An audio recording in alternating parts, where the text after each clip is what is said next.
All right. Hey, good evening, everyone, and welcome to the regular meeting of council. This is June 21st, 2021. Apologies from Lisa Krieger, who unfortunately has an engagement that prevents her from being at the meeting. But you've got like 4 council members that are ready to go. And speaking of ready to go, I think I've got Matt Raska here, and we're going to do a little, swearing in. Yes. All right. All right. Do both he and his daughter have to be sworn in? All right. And Matt, I'm going to also present you with, yes, where you got to have like, yes, this button. All right. So Matt, we're going to raise a hand and repeat after me. I solemnly affirm I solemnly affirm that I will support the commission that I will support the commission and will obey the laws of the United States and will obey the laws of the United States and the state of Ohio, and the state of Ohio, and that I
right hand.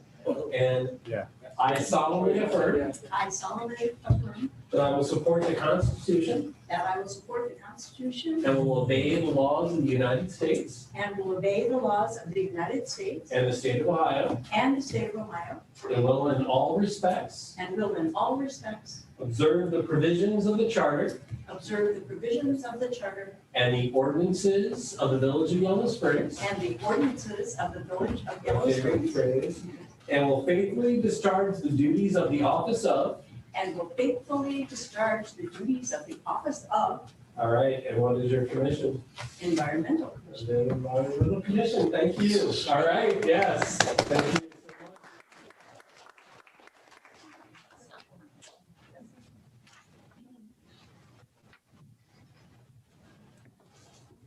All right, so announcements.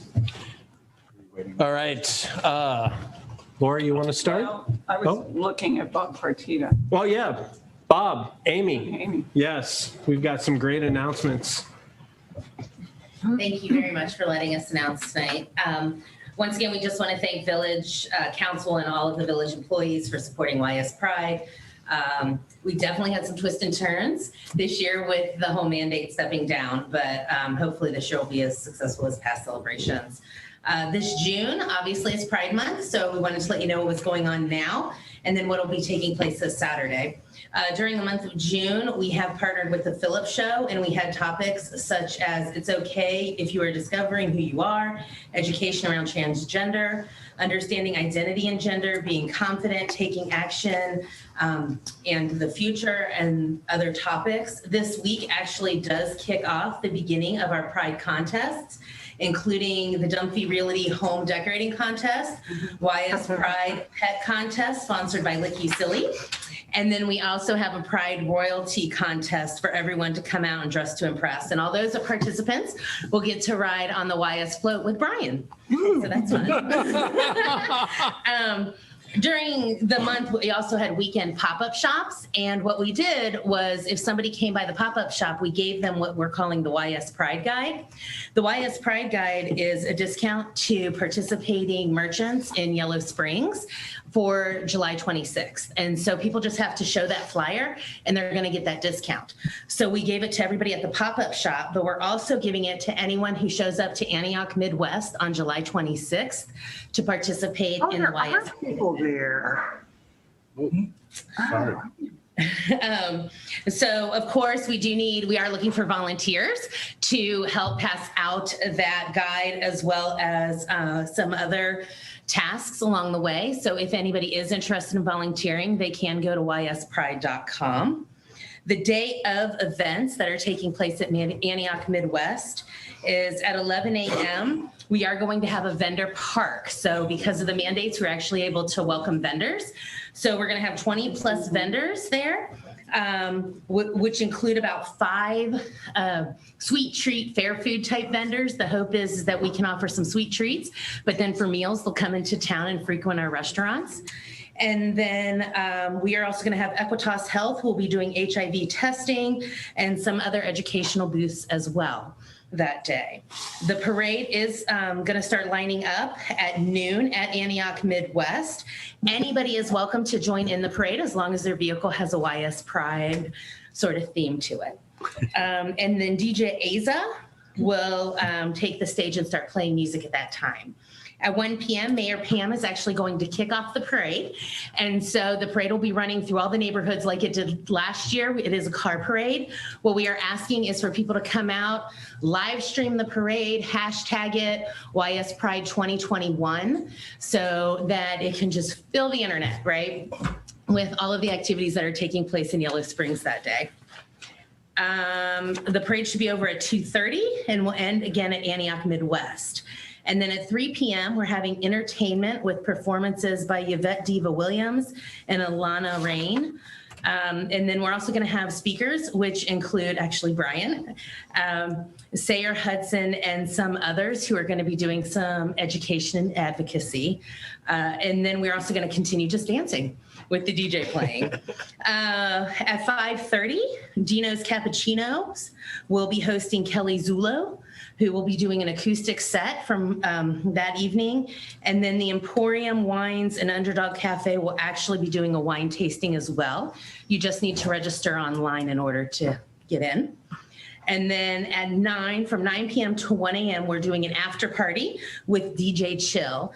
And so people who want to social distance, they can dance inside and outside. This is actually a silent dance party. We're calling it the Don't Be Silent Party. So everybody will have headphones. There's 3 different channels and people can dance throughout the night listening, and we won't be breaking any noise ordinance, and everybody can just have a good time. There's also going to be an interactive photo booth, and we're going to have some swag and some other surprises there. So that's basically the day. If you're interested in more information, you can go to yspride.com. Again, I just really want to thank Josue and Johnny and all of you on council for supporting us.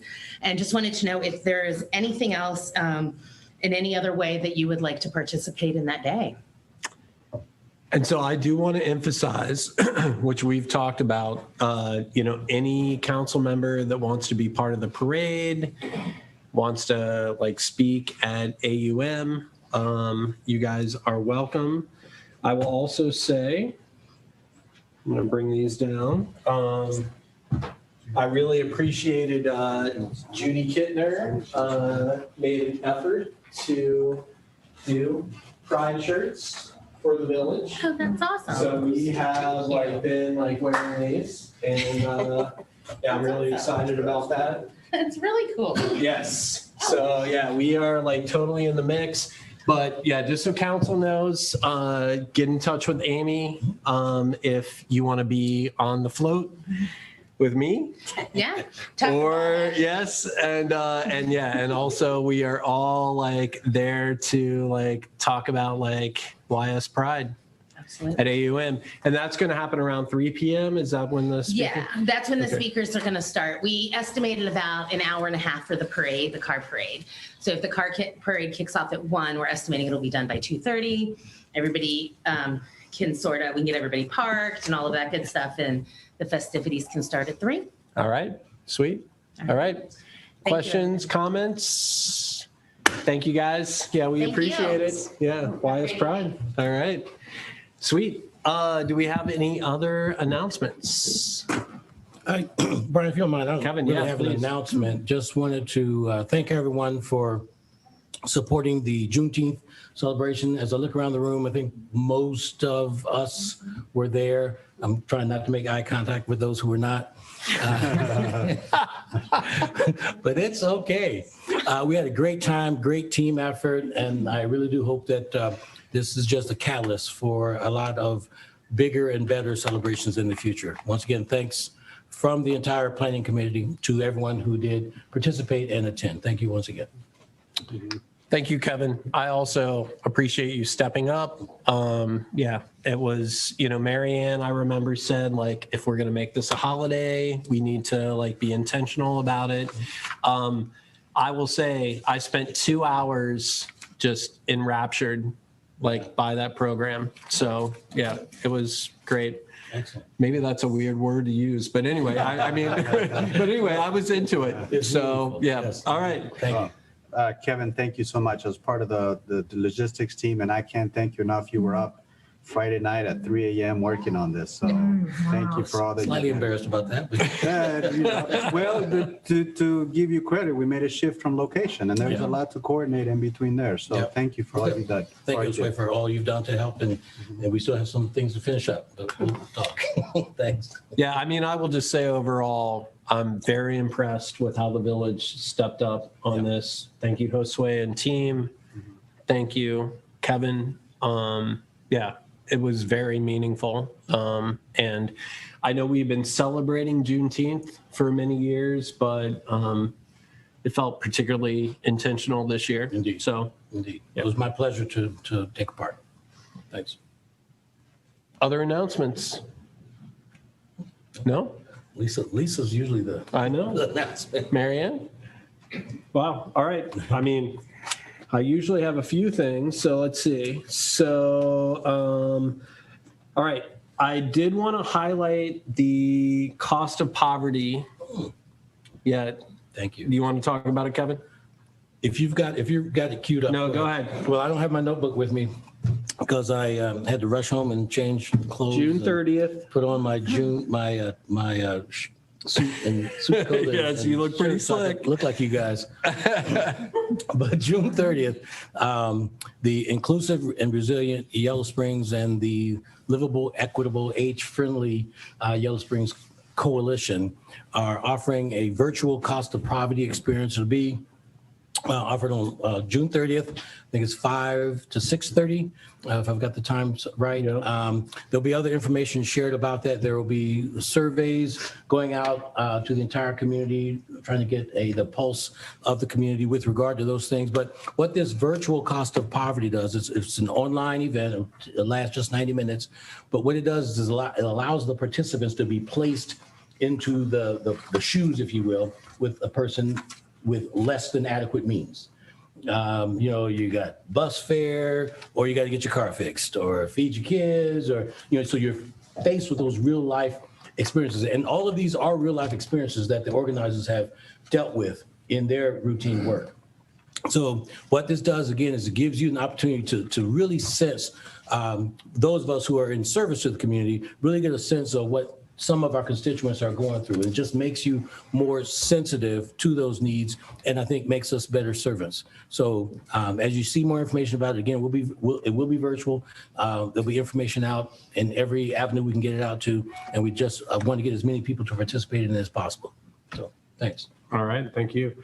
I also wanted to mention, very excited to hear that Lieutenant Governor Husted understood like our advocacy around the fact that we do not need to like basically give internet to Spectrum. And so I've been really impressed. Josue has like pushed on this, and he's also like, emphasized like, Brian, you're a lobbyist, like you need to like get involved as well. So I have like been talking to folks. But anyway, we've got some great talking points, and it's nice to hear that there's some recognition around, what's going on there. I don't know if you want to say anything more. Well, I appreciate your support. Yeah. We jumped on a call with Senator Hackett, and he was very receptive. Representative Lampton's been very receptive. We knocked on every door we could to get the Senate to back out of this terrible policy that came at the 11th hour. You couldn't put this at any later time than how it was put in the Senate bill. So I'm very positive about what we see Lieutenant Governor announced, that not a single senator is defending or backing the amendment. So, Where did it come from? Yeah, I wondered if, they're trying to follow First Energy's footsteps and do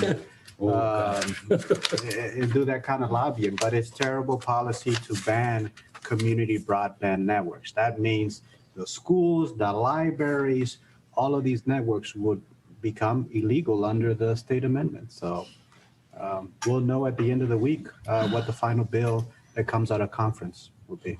So it's not done. It's not done yet. But what it does highlight is the actions that we make at a local level do make a difference. Yes, I agree. For sure. And we got to keep on doing that. So I always have a million announcements, but I think I've done enough. So, all right. It Yeah. helps that Farm Bureau came out against it too. Yes. The rural communities not having good internet. So Yep. that's a powerful advocate Yeah. against it. Right. Totally.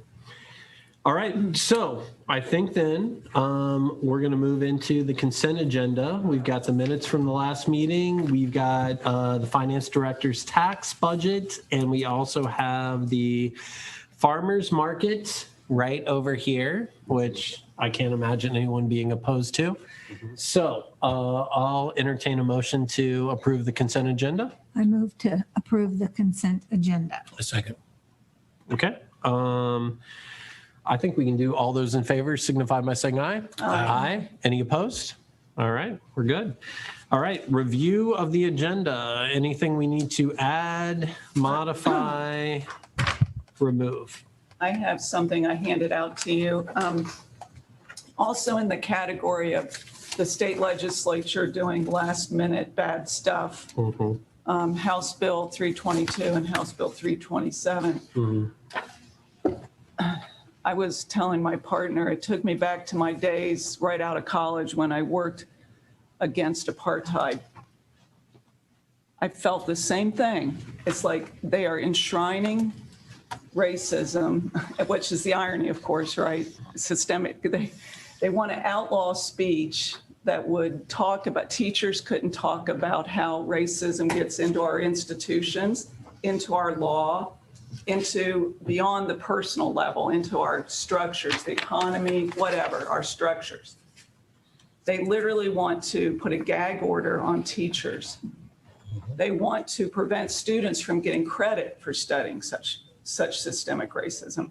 I find it utterly fascist and astounding, un-American. If you're listening, the state legislature, it is un-American. And I am proposing that we oppose it. Okay, so let's put this on new business. Okay. Anything else? All right, Mary Ann, petitions and communications. We had a number of them. Judith Hempfling had an email regarding her interest in having notification regarding the sidewalk process on Limestone and a new street light that is very bright.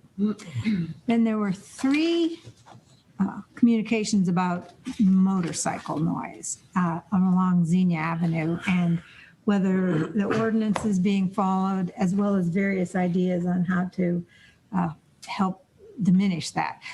Jerry Papania, Barbara Mann, and Richard Lapides. Barbara also, in her letter, talked about sidewalks that are blocked to make mobility difficult, and thanking regarding the West-South College Bike Path renewal rehab. Let's see, the YS Pottery and Yvonne Wingard and Joe Northway all had letters opposing DORA. The mayor's clerk had year-to-date report. Matt Ruska and Alex Melamed had letters regarding exclusionary zoning and the how that impacts negatively the village and people living in the village. Tony Laura Chiruta, Larashuta. Laura Chita, Larashuta. Laura Chita, Larashuta. Lara Chita, Shooter. Shuta, Shuta. Thank you. Had a letter about the overdevelopment and requests for considering entrance onto Hyde Road and Route 68. Kat Walter had a letter regarding us putting in a stop sign on Fairfield at King. Jerry Papania had a letter concerning Yellow Springs having its own building inspection services. And 365 had a letter in support of the proposed community review board. That's it, I think. Thank you. And I thought also if we could talk about that stop sign on King and Fairfield during manager's report, that'd be great. Could I just ask, Kat I is know here, Kat's too. here, Oh. and so maybe if she would like to speak to it before that, because that might get a little late.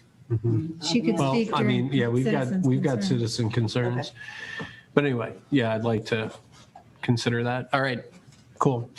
All right, so we're going to go into legislation, which we've got a lot. And we're going to start with the second reading of 2021-11 by title only, please, Judy. Yeah, this is establishing Chapter 212 of the Codified Ordinances, Ethics. Okay, can I get a motion? So moved. Second. All right, Brianne.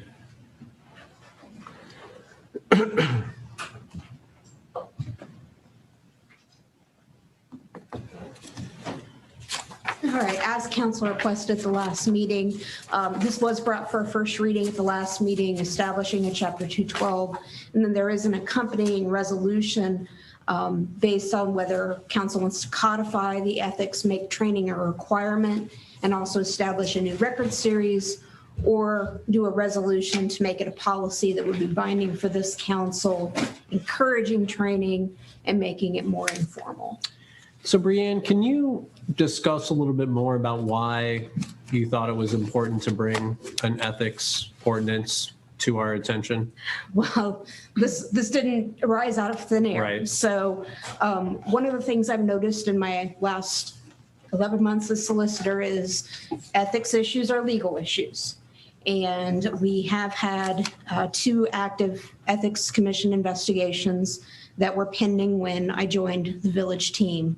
And some of those would have probably been avoided had the employees been required to take training. So that was part of the impetus for the suggestion. The other issue is that there are specialized training available for things that elected officials have different requirements under the ethics law. For instance, village and township officials are not required to file financial disclosure forms. City council members, on the other hand, are. So there is some confusion because there isn't a lot of one-on-one guidance from the Ethics Commission. They offer a 1-hour training and then say, here you go, you're on your own.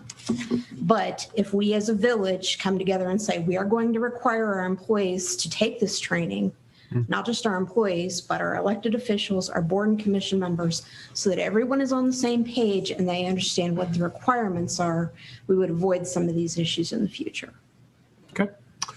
All right, so I'm going to open the public hearing because this is a second reading, and council questions, comments? You just talked about 212.02, but what about 212.01, and why isn't this redundant of Ohio ethics law? If we just want to require training, that's policy. That's not a ordinance with a penalty section that even calls for criminal penalties if you don't get your training. That's up to council. Well, why are we criminal? You're going to scare away everybody who may want to serve on one of these boards. And I would like to know who the legislative sponsor of this is, because I do object to staff or other people bringing legislation. I think every single piece of legislation that comes to the floor of council needs to be signed by some legislator who's sitting up here. One or two of us need to be co-sponsors or sponsors and put our names on it. This section 1 is not about training. And you gave us 2 versions last time, one of them without a penalty, which I maybe could have tolerated, although I still think it's a resolution.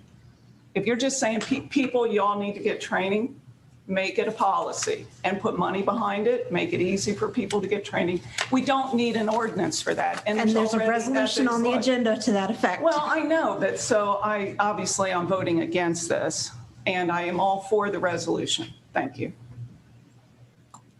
Mary Ann? Well, I don't want to get into a back and forth. I'm comfortable having proposals made by our solicitor. I don't feel like everything that comes to council has to come from and be signed by 2 council people. But I think we should I'm happy to move on to a vote or open it up to the public and move on to a vote. Yep.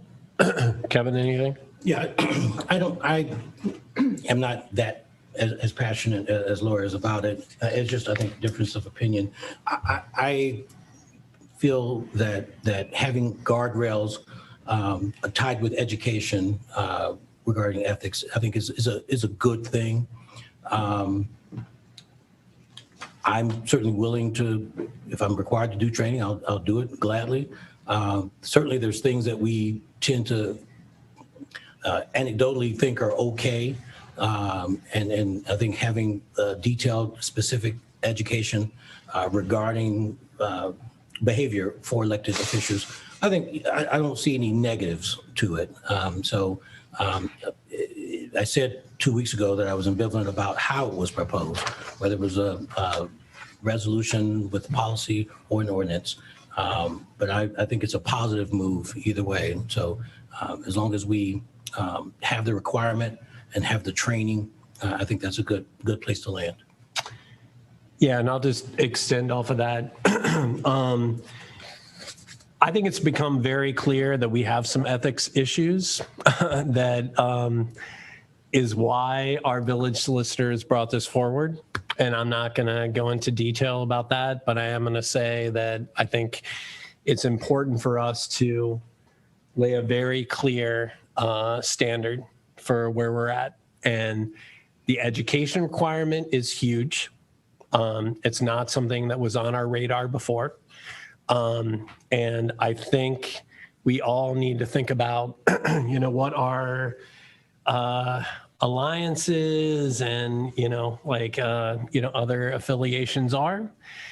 And so I feel strongly that this makes sense. And I also will second what Mary Ann said.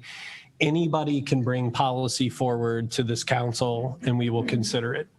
So, all right. With that being said, do we have any questions or comments from citizens? Yes, Megan. Megan Bachman, Yellow Springs News. I would like to see the financial disclosures extended to village officials. I guess you mean employees by that, in addition to council. Thank you. So that's another one where the state law does not require elected officials to fill those out. And I make this mistake every year. I get an email and I start to go see, do I have to fill this out? Because I want to get it in by the deadline. And then I go through the whole thing and then it says, oops, does not apply to you. So that's another, I'm not sure, again, if the state has said we don't have to do it, can we then require it? That's a big question. And, like I said, I'd happily fill it out, but it's not a requirement. But let me be clear, this isn't about training people. Section D and E leave it open for anybody who thinks that somebody might have violated an ethics rule, that they can they're required to snitch on them, tell on them, and then an investigation.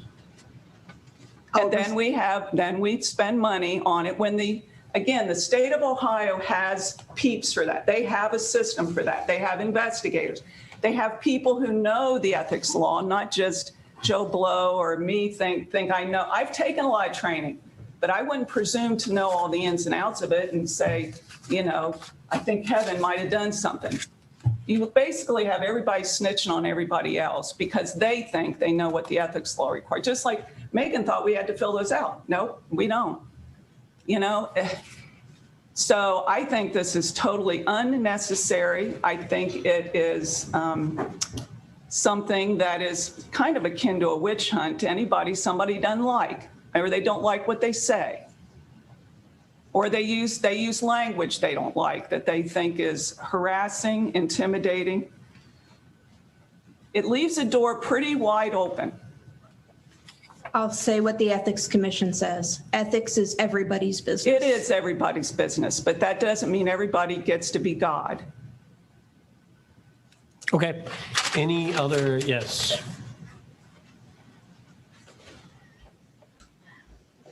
Cheryl Durgans, I am asking, as someone who serves on an Arts and Culture Commission, a question related to training time, because I am a volunteer, and I would like to know up front what kind of training that would require for somebody who has been volunteering their time. Yeah, good point. And I think I can just say in general, we have figured out like a plan that we can like make that like 1 fit hour. with anyone's schedule. Yeah. So yeah, 1 or 2 hours, like, yeah. There are a variety of ways to approach that training. But I will say, I think this ethics legislation is a little bit different in that we're considering a statement to say more seriously that we want everybody to realize that, they have issues that they need to recognize. Go ahead, And Laura. well, people do. I don't think we need this. This doesn't help. This doesn't add anything to the state law, except the ability to cause a lot of mischief. And by the way, are we going to add section F, anybody accused by somebody of a potential suspected ethics violation, that we're going to give them legal counsel and due process? We've had a lot of instances recently of people filing complaints or saying, I've had a complaint anonymously without putting their name to it, without filing a formal complaint. So we have no due process for this either. And I don't see a requirement to have due process. We had somebody in here recently, pretty vocally complain about Josue. Is that an ethics complaint? What is that? Do we have to now investigate? No, right? Or is it just a typical government needs to do their job better complaint, right? Yeah, which we get a lot of, obviously we're government, so that's what has to happen. Right. I will comment just because you referenced my name, a complaint raised last week. Someone complained that I was insensitive and inhumane to them. I raised it. I had the conversation with Brian Hausch. We talked through it. Brian Hausch, as counsel, I work at the discretion of counsel. You can investigate all these complaints, whether they're baseless or not. I think I certainly try to address every complaint that's brought against me. I'm a very visible person in the village, and folks feel threatened all the time because I'm sending zoning letters to them over their overgrown grass or their weeds in the way, which you're talking about weeds later today. So yeah, I think that's something that council decides on how deep to dig into those things. Are they an ethics issue? No, they're not. You're intimidating them. I would like to move to the vote. Okay. All right. So I think we're going to close the public hearing. And Judy, if you could call the roll, please. Yes, Stokes, Yes. Curlis, No. McQueen, Yes. Hausch. Yes. Thank you. Okay. Next up, we have ordinance 2021-13, and we'll do this by title only as well.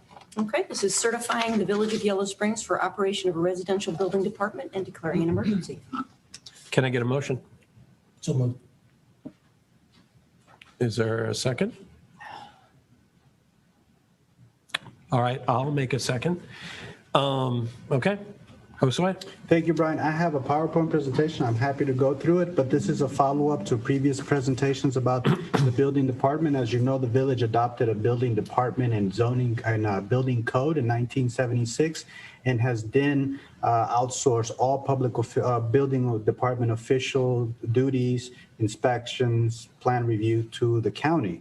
The legislation that you have before you today, which are two of them, builds on the previous legislation to establish a building department. This authorizes us to seek the certification. There'd be two additional actions for council to take if you approve these tonight, and that would be the adoption of a fee schedule and approval of a contract with any outsourced services.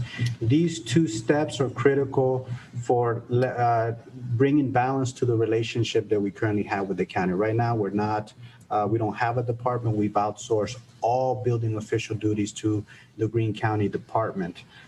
With us having a certified department, we are able to have greater voice in the building department process of the Greene County if we choose to continue with Greene County, or we can contract for our own services.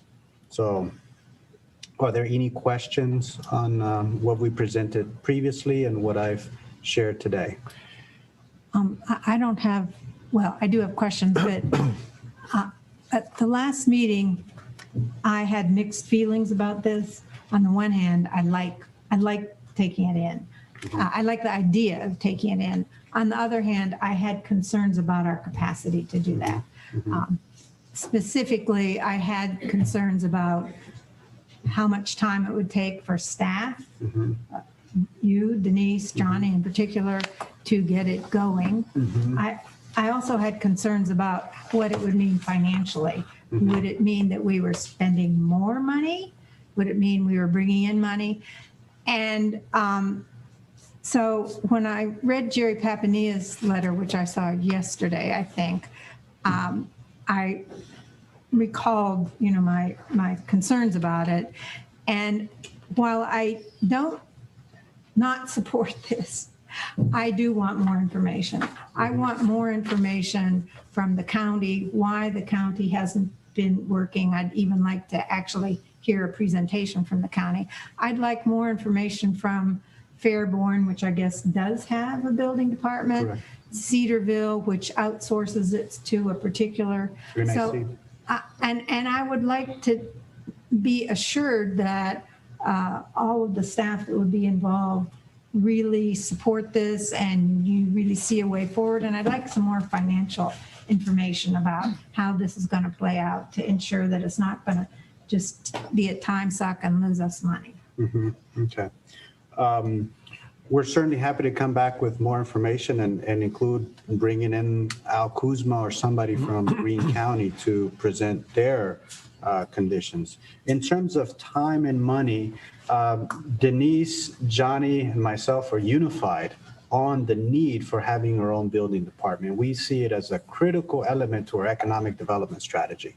We've got big projects in the work that we just can't afford to have them bogged down in the current permitting process that we have. Planning Commission is going to hear two big projects at its July meeting. We've got the old schoolhouse. You've heard the Cresco expansion that brings the total job count to 112, which it comes at a great time because we've lost several jobs in the village. We've lost the Graphic Village employees. So we expect to see lost in income tax revenue as a result of that. But that loss is being made up by the Cresco jobs that are being added. So we got those two big projects. We have a project that we're in discussions about at Millworks. So there are all these projects that I am concerned on how fast they can get off the ground, if they can even make it off the ground, given the current permitting process that we have at the county. So that's on time and money. We have a unified up front with Denise and Johnny Burns, who's online, that this is critical. In terms of money, we do not expect this to cost the taxpayers any money. This has to be a self-sustaining operation. And we think there's enough revenue through the permitting fees to support itself. Now, we're not going to hire staff for this. We're looking to outsource this work because we just don't have the capacity. So we just don't have the volume. Sorry, we just don't have the volume to hire staff. We do have a case study in how a small community like ours can be very successful. West Jefferson, a village of 4,000 residents, has a building department for 60,000 people. They provide all building services, not just for West Jefferson, they do it for London, Plain City, and Madison County. So there's models out there that works. Cedarville, I understand, is very happy with NIC. They made the transition out of Greene County a long time ago, and they're happy with the service they're getting by outsourcing their contract. So that's on the money side. We'll get presentations from the county. I have no issues telling Al and Brandon what are our challenges. In fact, I had a conversation with Brandon Huddleston, who's the county administrator. He's not happy, but we're also not happy. And we don't feel that we have a voice at the table because we're so small that they're just going to continue their process. So, but I welcome bringing Al Kuzma and share what's going on with the county, and I hope that by the time he makes it to council, there's some positive initiatives that they're embarking on to change this. But currently, unless we have a certified department and there is a threat or a possibility for us subcontracting this out for someone else, we have no leverage in the relationship. We are powerless in changing the current condition. Okay, so I'm going to open the public hearing because it's an emergency reading. Johnny, I want to hear from you on this. So if you can mic on. Let me ask him to unmute here. All right, Johnny, you should be able to unmute there. Can you hear me? Yeah, we can hear you. Brian, I've been working on this since I've been in the contractor side and on the public side. There's really no difference either way. We're running into challenges. I agree with Josue. I think we're a small fish in a big pond. And I don't know of any other way to change it. I've talked to commissioners. I've talked to different people.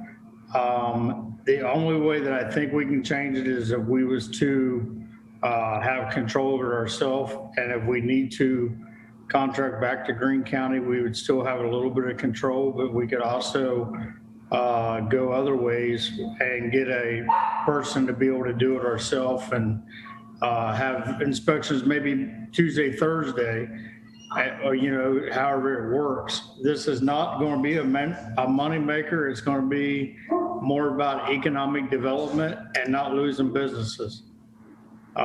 Cresco Lab was a very important client for us. We hand-fed the contractors, Cresco, Greene County. Denise can speak to this. We met at the table prior to. One of the guys said, "Oh, this is going to be a piece of cake." And I said, "You don't understand." And at the end of the job, he had worked all over the United States. He said it was the toughest place he's ever worked. So I think that by us heading there, not saying that we need to hire a bunch of people or we need to staff it up, I think we need to be in control of it. And the money that we get from the permits, if we have a little bit more, we can put back to be able to do some other things in that department as well. All right, thanks, Johnny. That's helpful. All right. Another question. So in Jerry's letter, he said that the state mandates that the county have a turnaround of 30 days. Is that true, and are they not doing that? Yes and no. So what the requirement is acknowledgement, and they could just say if there's most of the time what we are seeing is that they're responding within 30 days, and typically is they want more information. So if they can request more information, that application goes back to the bottom of the pile. So they're meeting their requirements by notifying the applicant of the application and requesting more information. That's a lot of things that we see that they're fulfilling the requirement by simply asking for more information. Johnny, you want to add anything to that?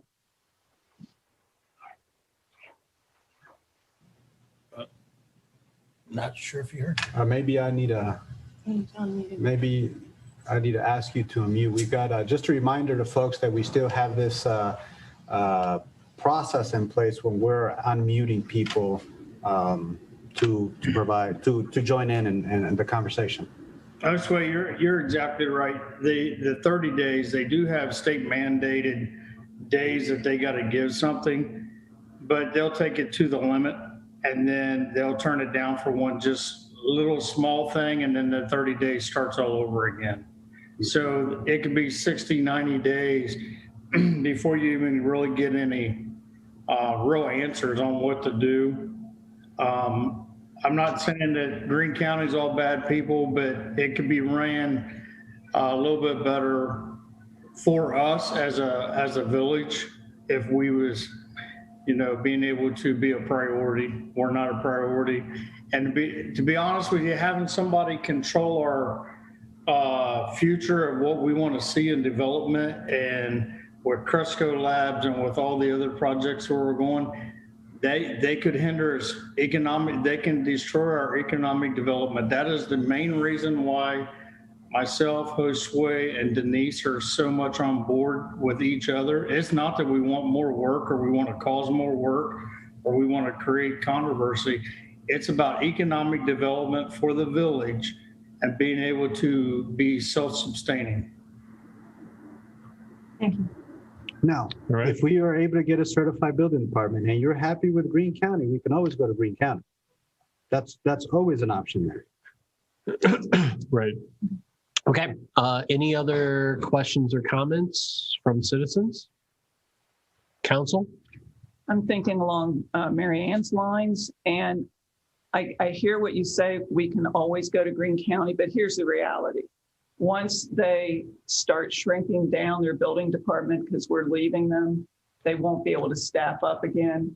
And then they'll say to us, oh, so sorry, we'd really like to have your business, but we can't service you because we said goodbye and now we want to come back. Governments don't turn around that quickly and restaff up. I'm just saying, I'm with Mary Ann because I want to hear about that, because I don't want to be stuck like we go this direction and now it's not self-sustaining program, and it's goodness knows staff is already pushed. I mean, it will add, I think, a lot to staff time, don't you But think? there are plenty of contractors out there. So, I mean, if the county doesn't step it up, we've got plenty of other options. Yeah, so and and that includes Fairborn. So, well, Yeah, to supervise. on the piece of time, and the thing about time, it's costing us a lot of time to deal with the current permitting issues we have now. So if we are able to streamline the process and have better control, we expect to have later a lesser burden on us, because we will have direct communication, direct contact with plan review and inspection. So we expect that by having more control over it, to reduce the burden on Denise and Johnny. Johnny had, Johnny will bring up the inspections. Johnny went to inspect electrical connections for 6 units. The electrical connections were upside down, and the inspector for the county missed it. It was so obvious. I don't know, John, if you want to add something. So, we're having to double check some of their things. Thank you. I appreciate what staff has said, and if you guys support this, I will. all right. Thank you. Yeah, I think we're ready to vote. So, Judy, let's call the roll. Yes, Stokes, Yes. McQueen, Yes.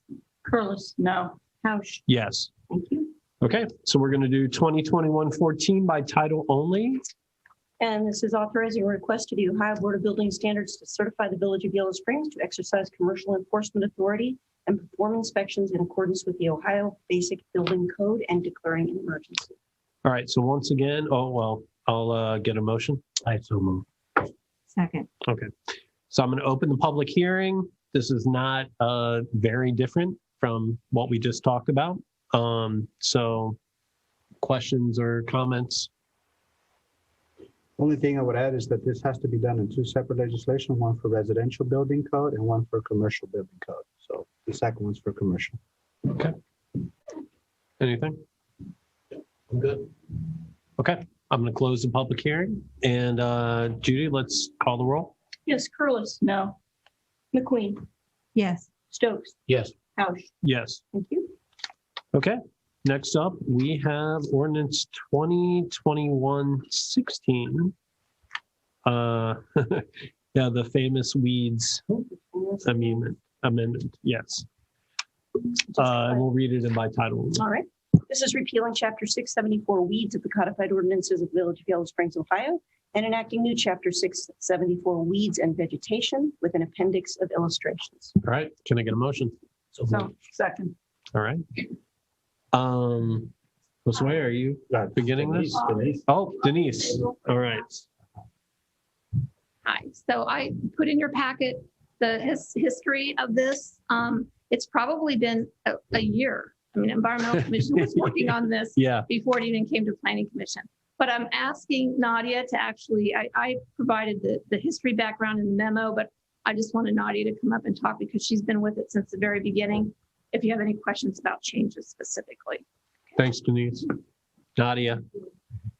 And by the way, I really appreciate this legislation. So if that was not clear, like I really love the work that you and others have done. So Thank you. yes. Well, thank you very much for allowing us to share this. It's been a long time coming. I now have stepped down from the Environmental Commission, but I was very fortunate to have been able to still carry the mantle and see it through to the end. So we're very excited when the Environmental Commission with Catherine Zimmerman coming on board saying that in order to have the habitat certification for YS, we needed to relook at our zoning for the weeds and ordinances. And it's really interesting because Stuart Headley is here and he and I worked on the first round that was amended in 2016, I believe. Yeah. And so we had the opportunity to relook at it and realize that it really was not comprehensive enough and we could do better. So there was a lot of research done in other municipalities and villages that also had very progressive managed natural landscape laws and used those examples to sort of figure out how best to deal with what was needed for Yellow Springs. What was really important is we were following the guidelines from the village values that they put forward, which had to do with all decisions needed to have environmentally backed background and guidelines. And so based on where we are now on this planet, in relation to climate change and insects dying by the millions, we realized that we really needed to put forward a new landscape ethic and to be able to share that with the community and use education as a really important key. So that's why the appendix is put on, because a lot of people don't know. And with our meetings with Planning Commission, which was so important, this is what's so good about consultation across different commissions. You get to hear people and understand what their concerns are, what their fears are. And we really worked this over. We listened to people and recognized education was key and it was really important. And so this is what we came up with. It's still rough. The appendix has some tweaks that need to be done in terms of the kinds of plants that are appropriate for Ohio. Just wanting to also address, there is one sentence that was not included, and I thought about it afterwards in the opening to the appendix where it says, to protect the health and safety, it reads, of its citizens. Well, I would propose, and I'd like to change it to read, to protect the health and safety of its children, its citizens, the protection of our natural resources and wildlife. The Village of Yellow Springs has placed a moratorium on the use of pesticides and herbicides on all village-owned land. So part of this is also recognizing the voiceless in our community, and those are children who have the right to play in healthy, open spaces that aren't going to poison them. So, any questions? Sorry, I rambled, but. I appreciate that last sentence because we are very sensitive to what we put in the ground, and we have so many kids that play at our parks or pool, and we need to ensure their safety. So thank you for reminding us of that. So I do have a question. Yeah. So why, where did the comment about our ordinance being draconian come from? It wasn't draconian. It was not, well, draconian in terms of some of the weed laws that are in other communities. So like, for example, in some communities further over that way, I'm not going to mention them, you can't have dandelions on your lawn. Mhm. I mean, they will cite you for having dandelions. Oh, wow. And so what we found was that if we put in all the pieces at place that were a problem, sight lines, people tripping up on the street, if those are addressed as part of the mandate for managed natural landscapes, then what's the problem? You know, if you're not going to have people falling, and the rules that we've created actually have been quite, they've got very high standards stating in terms of, in order to have a managed natural landscape, you have to get rid of pre-existing non-native invasive vegetation. The managed area has to be free of weeds as defined. So you can't just say, I'm just letting my garden go, I won't use that word, go to hell. But basically, in order to be that and have natural plantings, it has to be managed. That's the operative term. And so we put in some very key information regarding that wasn't in there before. All right. Yeah, I appreciate the work, Nadia. All right, let's do, this is the first reading, but let's do a vote. Judy, if you can call the roll, please. Thanks, Nadia. Yes, Curlis. Yes. Stokes. Yes. McQueen. Yes. House. Yes. Thank you. All right, and we will be bringing this back. And What's that? can I just? Oh, yeah, Megan. Sure. I just did want to ask council, do you want us to make that change to the ordinance when it comes back to add the word children? Yes. Okay. All right, Megan.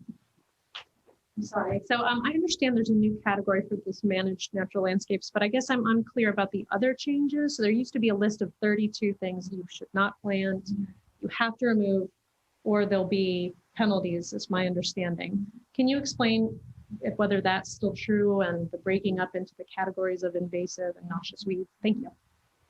Yeah, so what we decided to do is to put that in the appendix, because what we found is that when people, and this was the reaction of just our regular citizens, they see a list and they're like, oh my gosh, what am I going to do with this? And so in the appendix, it states exactly what those plants are, and it goes through the whole list. So they are all included, the invasive species and the noxious weeds as defined by the different Ohio departments of natural resources, et cetera, et cetera. What we do, the reason we put the appendix in is that it was an attempt to try to show, we have illustrations like this, which still have to be fine-tuned and tweaked a little bit. So we'd like to do some tweaking and send that to you. Is that what happens a lot if you say, oh, you've got to get rid of these things, the first line of action is go get the Roundup and the pesticides. And that's what we don't want to have happen. And so what we've done is create best practices that we would recommend where you can actually use a soil knife and dig out the weed. It's like, hello, that actually works. And so there's some, and also in terms of the types of weeds that certain actions, activities, tasks would work, and others that don't. So does that answer your question? Yes, yes. And that's driven by neighbors' complaints. Thank you, Nadia. Thank you. Okay, we are going to move into ordinance 2021-17. Judy, let's do that by title only. Okay, this is permanently approving the right of village renters to pay to stay and declaring an emergency. Can I get a motion? So moved. Second. Okay, so I'm going to open the public hearing. I will begin by saying, for any of you that have followed council, we were the first municipality in Ohio to recognize that if you can come up with the money to stay in the place that you live, then it totally makes sense to recognize that. Since we were the first, we did not think about it beyond the pandemic emergency. Subsequently, about 12 jurisdictions across Ohio, much less progressive than us, have validated the pay to stay. And so this is really about us making this a permanent, permanent policy. So anyway, so with that, I don't know if Denise, Josue, if you want to add anything else? We have Deborah. Oh, online, okay, so great. She's happy to join in the conversation. She's here for that. So Deborah, I'm going to unmute you, but first let me find this unmute button. All right. You should be able to unmute, Deborah. Hi, everyone. It's good to see you all a whole year later. Thank you for allowing me to participate by video. It's good to see you all there in person. So Pay to Stay, you had the courage to pass it when no one else did back in June of last year. So thank you for leading the way. And since that time, several big cities and small cities have passed Pay to Stay. Pay to Stay is pending in several municipalities across the state of Ohio. And as we see the CDC eviction moratorium expiring at the end of June, Pay to Stay is a really important piece to make sure that rental assistance makes its way into communities like Yellow Springs, that it helps landlords pay their bills and helps tenants stay in their homes. So thank you for considering this, and I'm happy to answer any questions. Thanks, Deborah. All right. So do we have questions, comments? All right, then I think we're going to close the public hearing. And Judy, if you can call the roll, please. Indeed. McQueen, Yes. Stokes, Yes. Curlis, Yes. Hausch. Yes. Thank you. All right. 2021-18, did we pull this off? Yes, Okay. that was not quite ready. That will come Okay. up next meeting. But we have something very good coming. 2021-19, we can do that by title only as well. Okay, this is amending Chapter 220 of the Yellow Springs Code of Ordinances to permit continuation of remote meeting attendance for members of municipal bodies and declaring an emergency. Can I get a motion? I move. Second. All right. Who's talking about this? I think there's a little bit on all of us. I'll jump in. I think you're seeing the technology live. You know, could you imagine we would be able to do this a year ago, to be able to zoom in people right here on the screen? So just as it's important for our citizens to have full access, and that now means through Zoom, it's important that staff and some council members have access to the full range of technology, that technology suite that we have available to us to ensure full participation by all parties. So I think this is good policy. It's very appropriate for the times that we're in, and it could also be a good tool to continue the engagement of younger citizens, to continue the engagement of those that have commitments at home that are able to allow them to stay engaged. I was impressed by a previous meeting that Raska was cooking, had a baby attached to his hip, and was stalking at the same time. You know? And he managed it well. The whole thing. I was impressed. I've got to up my game. So I think that technology is an important element, aspect of our lives today, and it's a good tool, good policy for council to enact to allow full participation by all citizens and council members and staff. Judy, why don't you weigh in? Well, if I could just clarify, so this, and correct me if I'm wrong, Brianne, but this doesn't really reference the accessibility for people other than board and commission members and council members to participate by Zoom. That's a separate issue. This just says that, for example, if Lisa Krieger were able to Zoom into the meeting tonight, she would be able legally to do so, and she would be able legally to vote on legislation, which I think that is the focus, but I did see language that talked about citizen participants as well. And that is directly from what the Ohio legislature enacted in the pandemic. It said you've got to allow public participation. I mean, that's a repeat, and so we codified it. Yeah.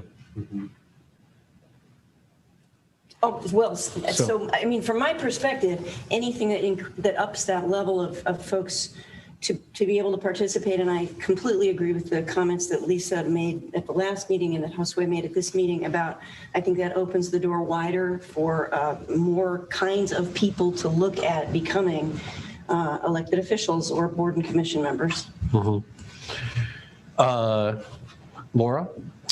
Well, I'll repeat what I said last time. I think it's important for people to show up and be able to look each other in the eye in a room. And I think if it sounds like this means if somebody who has reasons to be home may never show up and sit here in front of their constituents. Is that true? I mean, could that happen? I think it could. I think it needs to be limited. I think it needs to be for good cause shown or something, you know, have a sick child, you're on a business trip, whatever, vacation, you want to still participate. I think it needs to be for good cause shown for elected people. And I guess the other thing I'm concerned about, which I've been concerned about for many years, when people get up to make comments, they need to say their name and their association with the village. If not their address, that I'm a resident, elector, property owner, work here. Which I business, did do the last meeting. Which And I'll continue to do. I'll continue I know to do. everyone, but it could be some dude pretending to be a cat. You're from right. Russia. I mean, yeah, we'll continue to And do I that. wouldn't know the difference. You know, I mean, I just want to know who is making comments and influencing our legislation and how much weight I need to give the cat head, right? So I get, and I aim for public participation, but I think it needs to be genuine, and at least for elected officials, I think it needs to be in person where people can come in groups of 500 if they want and talk to us. Yeah.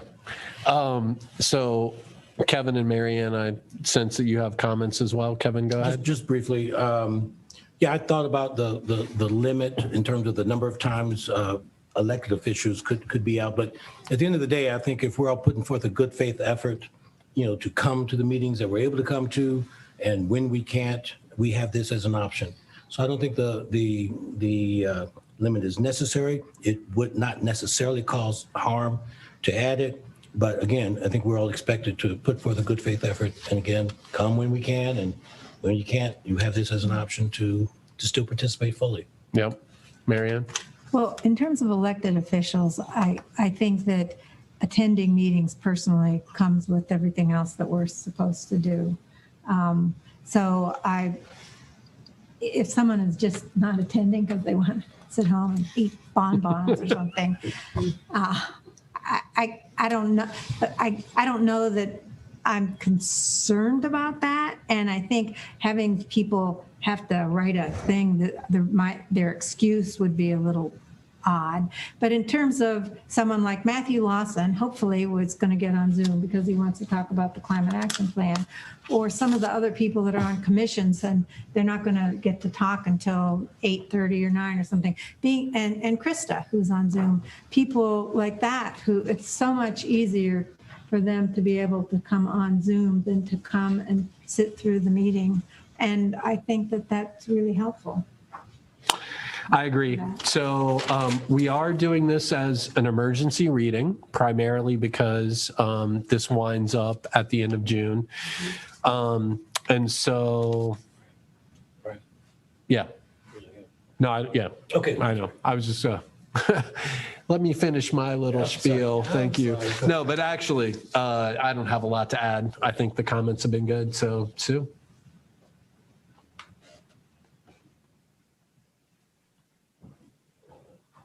I'm Sue Abendroth, and I am a longtime resident. I think this is generally a good idea, but I need the answer to a question.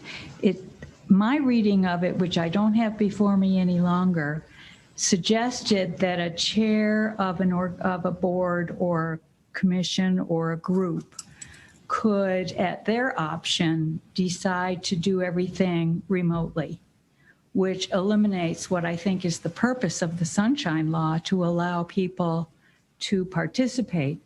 And speaking for some of us who are not the most computer adept in the world, the barrier that I have heard from my contemporaries about presented by having to do everything on Zoom is profound. And I think it's unfair to a good portion of the village to make it even more difficult for them to participate in the village affairs. So while I think participation by people on Zoom is fine, I think if the intention was to give chairs the ability to eliminate in-person participation, then I think there's a real problem. Mm-hmm. Thank you. Thanks, Sue. Yeah, I agree. I think this is like a way to make sure that somebody can participate, but not a substitution for in-person meetings. And my opinion is if it becomes an issue, then we address it with council rules and procedures. But like Mary Ann, I don't like the idea of putting prescriptions on this because I think we're all responsible. And I honestly think all our board and commission members, want to like have that like vibrant participation. So that's where I'm at. Yeah, Megan. Megan Bachman, Yellow Springs News. I'm opposed to this. I'm sure you're not surprised. First of all, I'd like to hear whether this is legal, whether this is allowed with sunshine laws.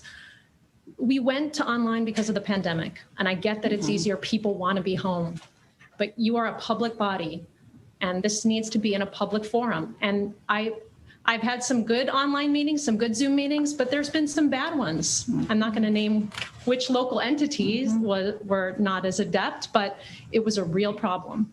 You can mute people. You can't mute people in real life. It's a power that you hold over your citizens to mute everybody in a room and to be the only ones talking. And I don't think that's right. I think hybrid is great. I think meetings have to be in person.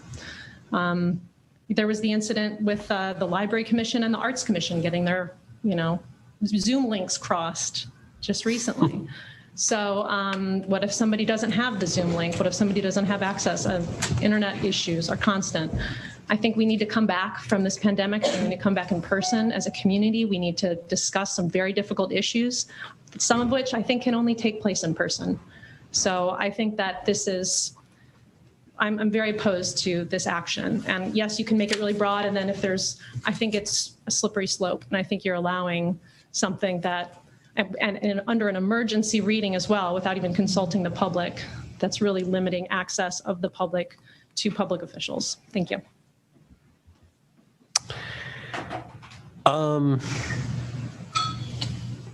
Brianne, do you want to make any legal comment?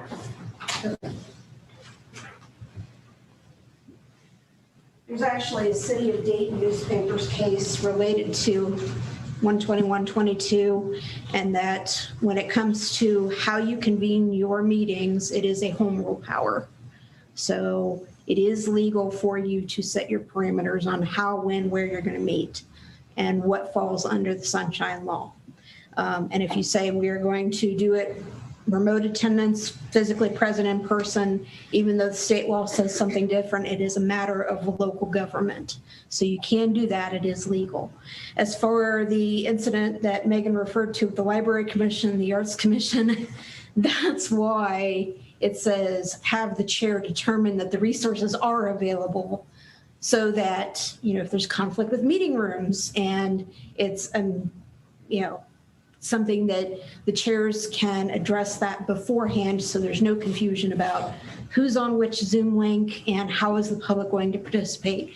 And as far as whether there will be in-person attendance for the technology challenged, the village would still make it available to where people could be here to access that technology, even if there's only one or two people physically present on site from that board or commission.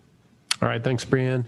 So, yeah, I guess I just want to comment that I don't think anything we're talking about here is a substitution for in-person meetings. But I guess I have a real problem with, like not having Lisa Krieger, for example, being able to participate remotely when she would add a lot of value to the meeting.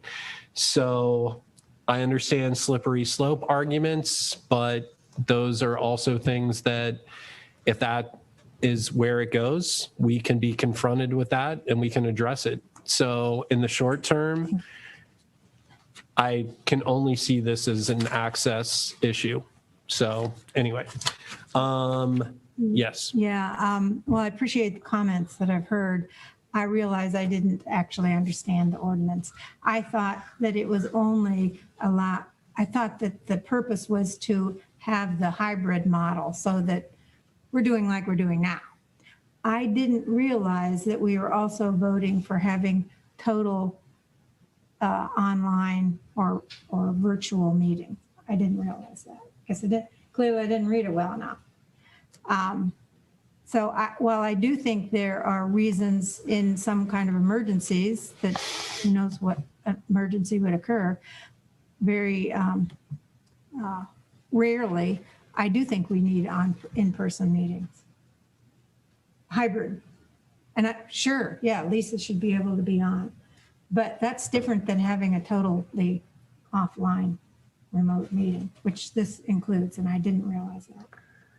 It includes it as an option, but I don't think it's like the preference that we would choose. So, yeah. No, and I never thought of it as putting us back in pandemic mode. It's, again, just allowing us to have the flexibility when it's needed. You know, I've read the ordinance and I feel comfortable with it.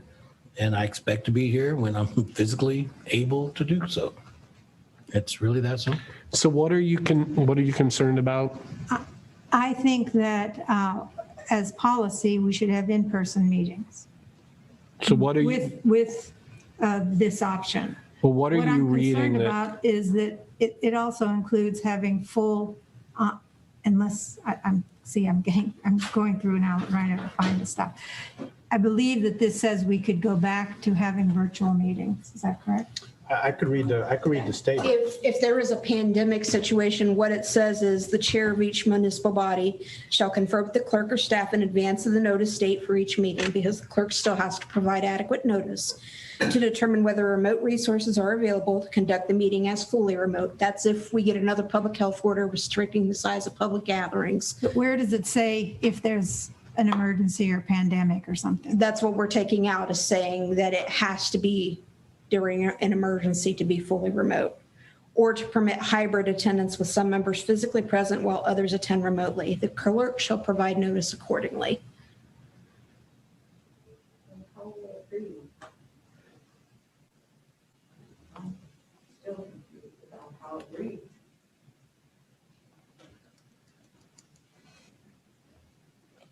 I'm not reading, I don't see in here where it says if there is some kind of emergency, there can be a remote meeting. That's the part that's being taken out, is it's not limiting you to Okay, emergencies anymore. I think it should be in there.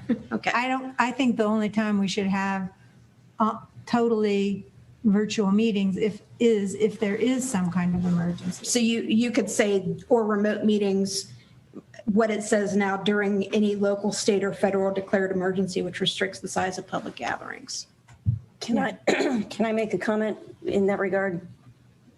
You had several emergency meetings last year, which you needed to conduct, and you needed them called fairly quickly. They were properly noticed, and it was by Zoom participation because you had some people who were out of town and you needed to make decisions rapidly.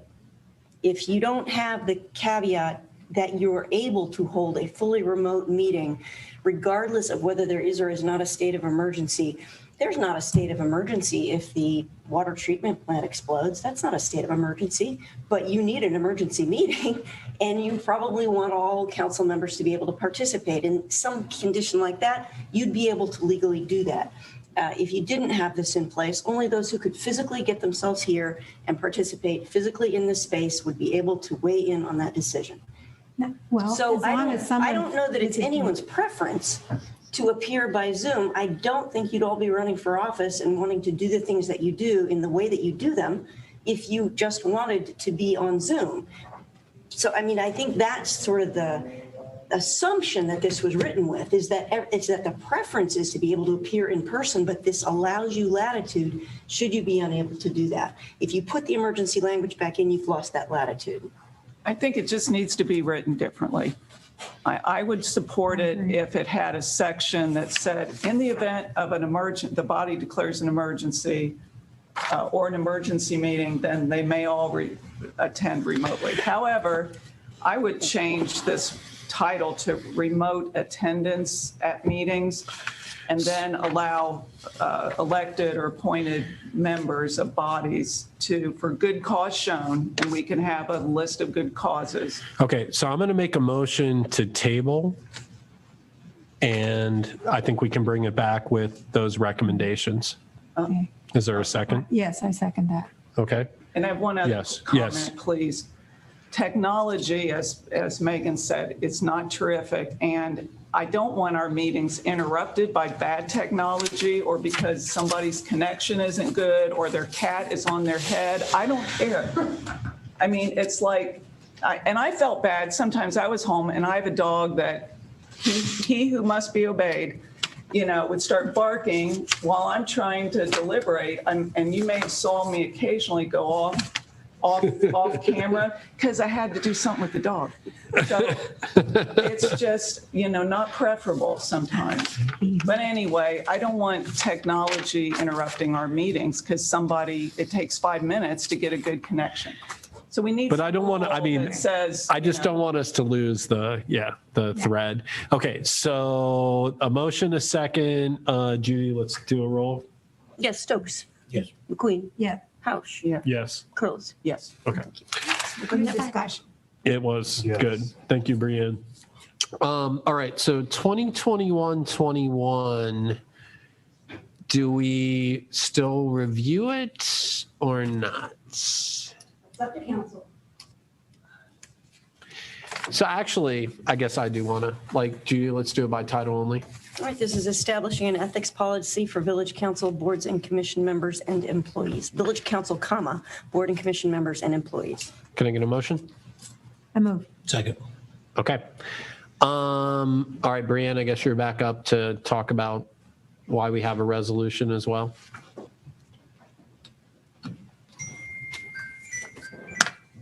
At the last council meeting, council was presented the option of, do you want an ordinance, as we discussed with the earlier ordinance, to make it a permanent policy for training, education, and records keeping, or do you want a resolution just as a matter of policy and general guidance? This resolution is the matter of policy and general guidance that would have been an alternative to the ethics ordinance you adopted earlier tonight. And if we pass this as well, The effect is that it's a policy. I mean, it's a layering, but it's not necessary because the ethics ordinance that you passed is permanent. okay. Questions for Brianne? Well, so the ordinance didn't say they had to get training within 60 days. This does. And then together, if people don't get their training within 60 days, somebody can complain about them and we open an ethics investigation. We would investigate whether they complied with the training requirement. Within 60 days. Yeah. Okay. Anything else? I'm actually in favor of the resolution. So are we going to vote on it?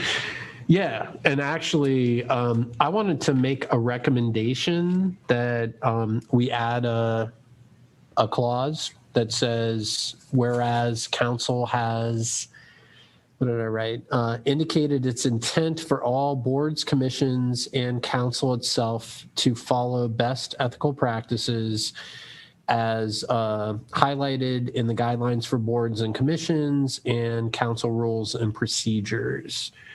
And I guess this kind of speaks to, I thought we should be referencing our council documents. So I don't know if that changes your feeling about it though.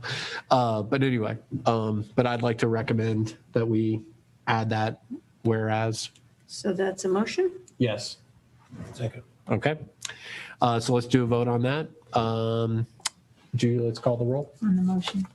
On the motion to add that whereas, yeah. Okay. McQueen. Yes. Stokes. Yes. Curlis. Yes. House. Yes. Thank you. Okay. So Laura, anything else you wanted Just to? that the reason I'm for this as a policy, absolutely. But we don't need the other ethics law. Well, we can always And now it's problematic because we don't know if somebody doesn't get their training, or somebody going to complain civilly or criminally. How are we going to pursue it? What money are we going to spend on it? And it's dumb. It's probably because they didn't get it within 60 days because it was on the 65th day, or it's next week or something. Well, but there is that, explanation of why you can't do it in 60 days. It's part of that ordinance. But, if we decide that ordinance is not necessary. So anyway, so it sounds like resolution. All right, Judy, let's call the roll. Yes. Curlis. Yes. McQueen.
We're not happy about this.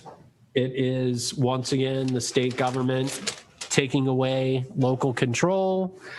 And I mean, I just don't understand like how they can never like learn, it's like, I mean, come on, like, the debacle with like the energy thing and now this. So I don't know that everyone's tracking like the municipal broadband thing, but the reality is, basically Spectrum has like, got their lobbyists like, on full alert, trying to make sure that everyone's got to pay like premium prices for crappy service. And we're going to fight against this. And I was happy to hear the Lieutenant Governor Houston, who has a lot of traction around economic development, came out strongly against this. The rational, like Senate Republicans, including Senator Hackett, believe it or not, is like against this.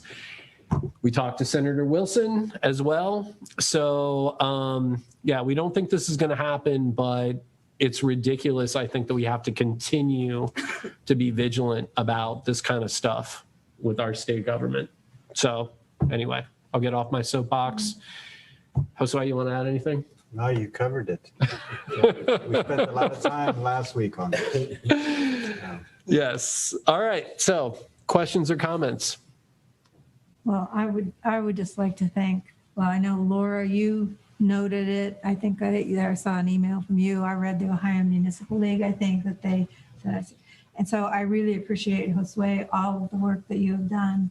Brian, whomever else did, I really appreciate it, because I don't think we'll ever know why do we have legislatures who are trying to take away community at the very local level. Why?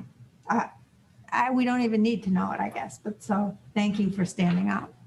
We don't even know who sponsored this, right? No Right. legislator would Yeah, they wouldn't admit it. Not me. Well, we do know AT&T said they were not involved. So we can go by process of elimination. Okay. So all those in favor signify by saying aye. Aye. Any opposed?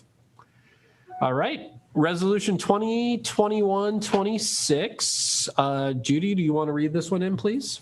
Do that. This is supporting the resilience of LGBTQ plus persons and the legacy of LGBTQ plus culture during YS Pride 2021.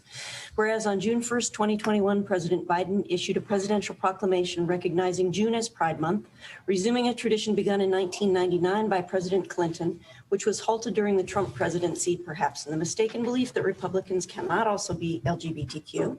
And whereas on June 28th, 50 years ago, police raided the Stonewall Inn as part of an ongoing effort at the intimidation and suppression of LGBTQ people, whose passionate reaction against the raid catalyzed what is now known as the Stonewall Uprising.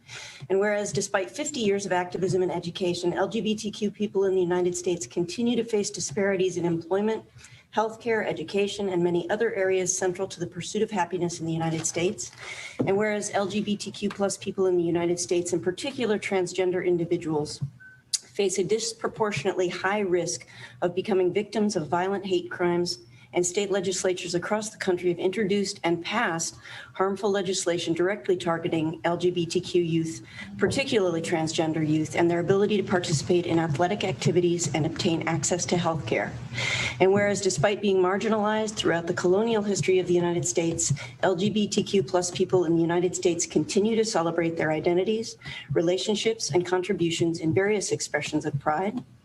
And whereas while the Yellow Springs community is actively committed to being a welcoming community for all villagers and visitors, 28 states have no explicit ban on discrimination based on sexual orientation and gender identity in the workplace, housing, or public accommodations, and 34 states have no explicit ban on discrimination against LGBTQ plus individuals in education. Now therefore be it resolved by Council for the Village of Yellow Springs that Section 1, Village Council takes pride in the diversity of our community and commits to ensuring the equal treatment and protection of all villagers and visitors, regardless of sexual orientation, gender expression, or identity.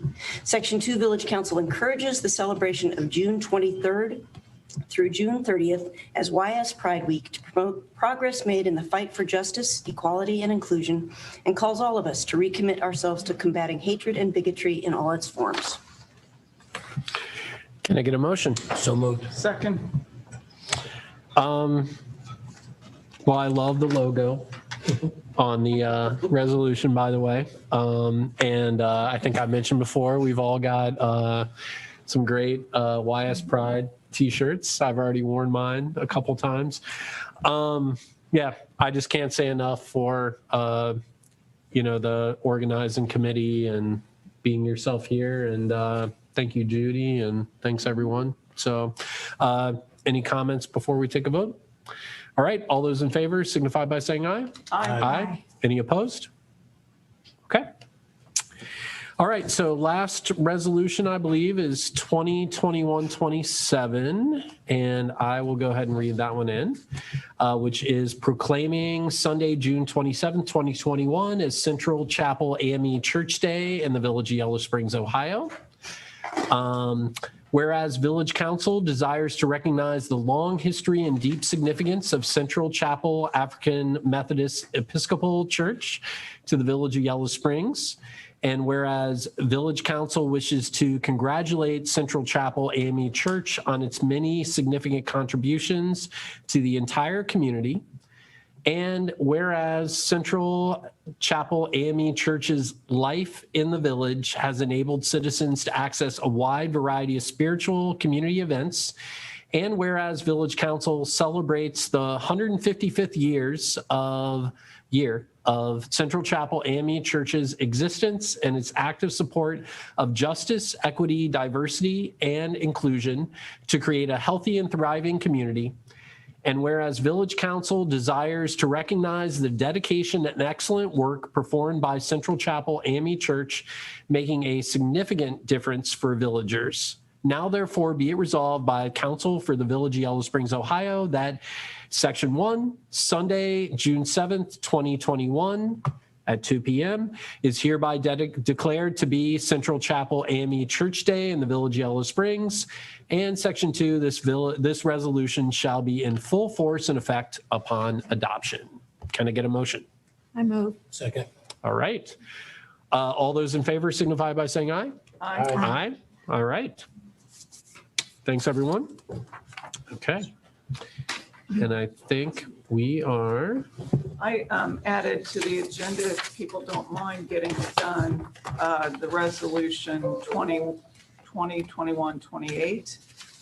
I put it at your place.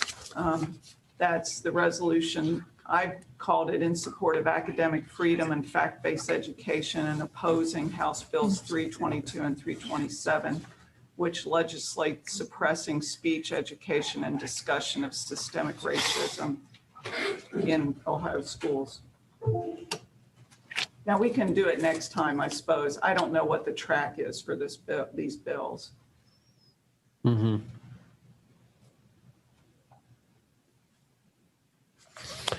So, I'm pretty much up on it. I don't know if this is the first time you're hearing about this. It's hit the news pretty widely.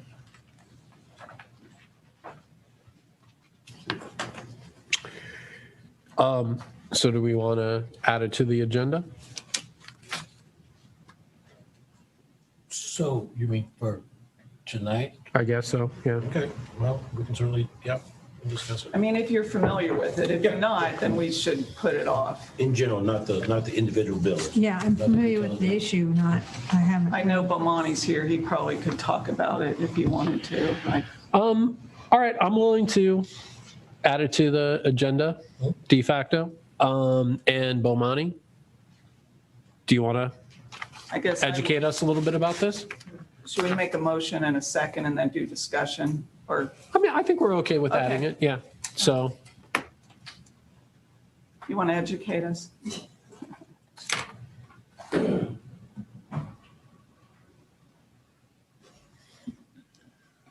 Bomani Moyenda, a longtime Yellow Springs resident. So read my column in this week's paper, for one. But really what they're kind of doing is using systemic racism to keep people from talking about systemic racism. I mean, it's kind of like the, you know, in a nutshell. But if I was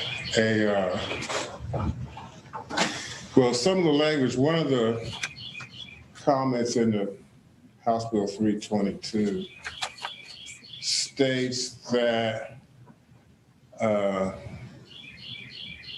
pretty much no employee of a Board of Education should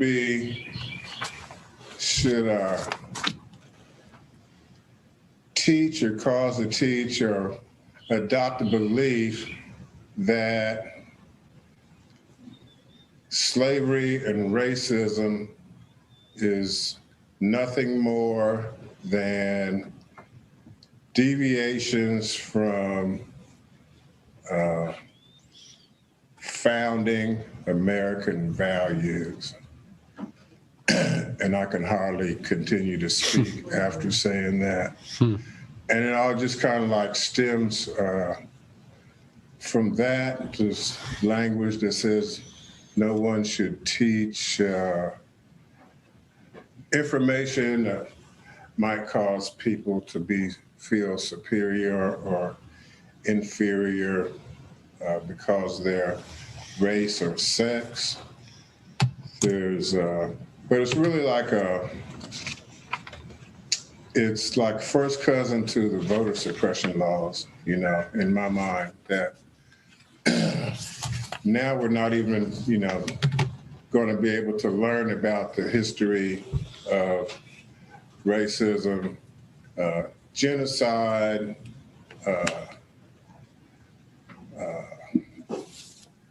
misogyny, you know, sexism, because it's going to make certain people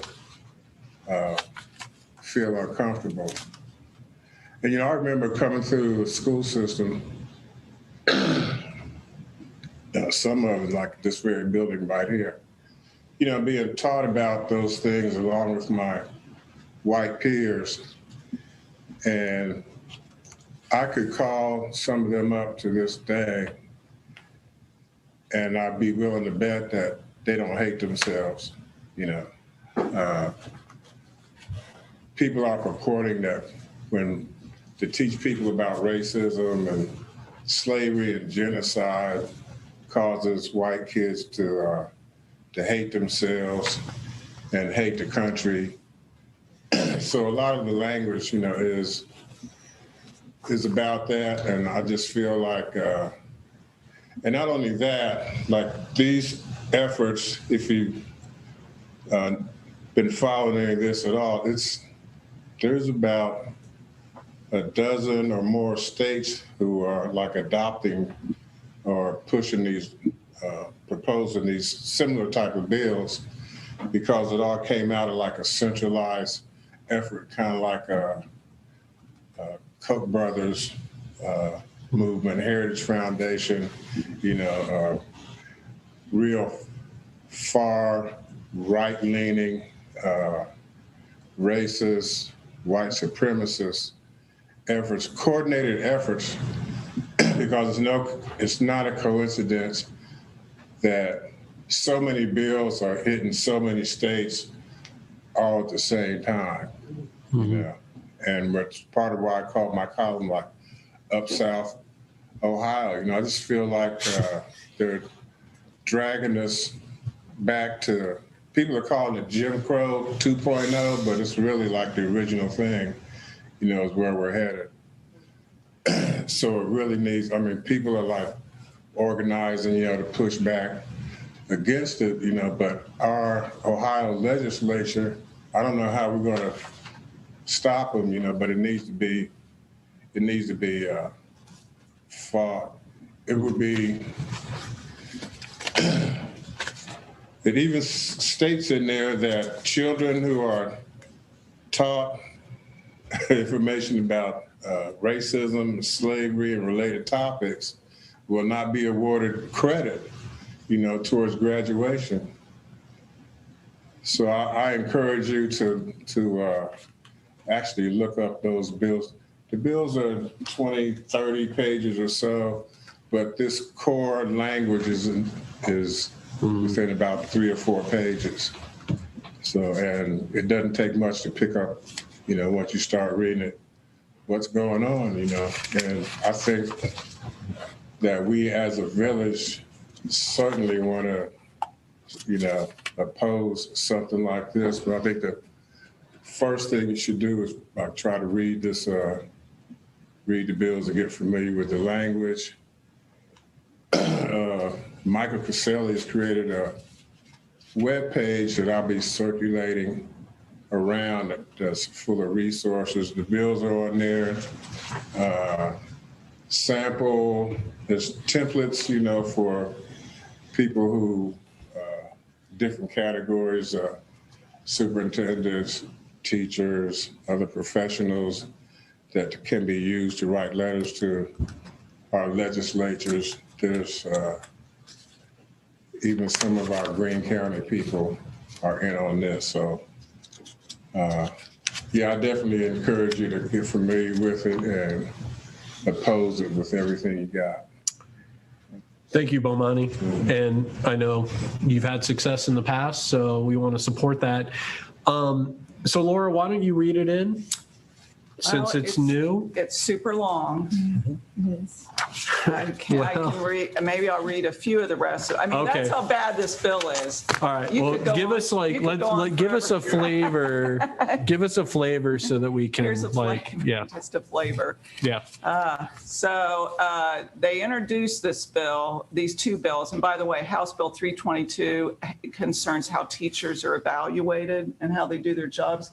Go to line 264 through 317 of the bill. It's buried in there essentially that not only can you not, we're going to gag you, you can't talk about teach history from a systemic perspective, but we're going to evaluate how well you do on this. And they're going to take away taxpayer money from the schools that violate these laws. I think there I probably pretty summarized it. But All right. basically, it's a gag order on teaching anything about racism as a systemic, about slavery, about it.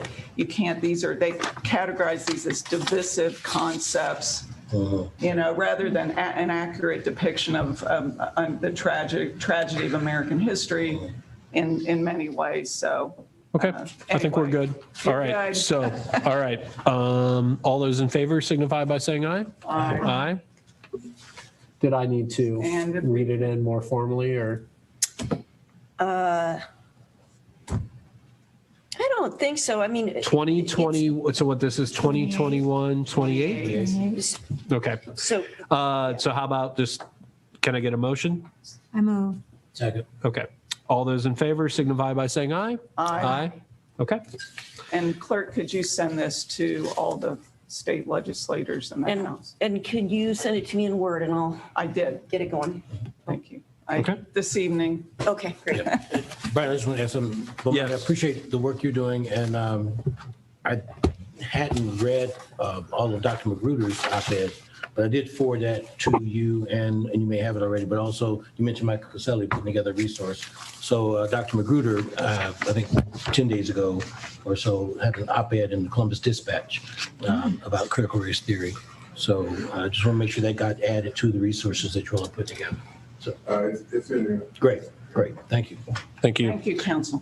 All right. Thank you. Okay, so we are going to move into citizen concerns. This is the time on the agenda when any item that's not actually on the agenda, we welcome comments up to 3 minutes. Do we have any citizen concerns? All right. If not, we're going to move into special reports and, oh, yes, sorry. Yes. Don't be timid. Yes, jump up. Moment. My name is Nancy Linneberg. As a community member, I have high expectations for Yellow Springs when it comes to making preparations for the climate crisis that is already upon us. I learned about the village in 2002 when my daughter attended Antioch College. At that time, my husband and I attended community solutions conferences. We attended them all once we started. Based on those conferences and other interactions I have had with community members, including members of the Unitarian Fellowship, I saw Yellow Springs as a progressive, liberal community that would be paying attention to the issues centering around the climate crisis. In 2015, we moved from Cleveland to Yellow Springs. Recently, I joined the Environmental Commission to try to be a part of a team that would be working toward making preparations for the changes in the way people in Yellow Springs, and actually everywhere, are going to have to make in order to make life livable make the earth actually sustainable. I believe that kind of change has come from the ground up, and this is the ground. We're there.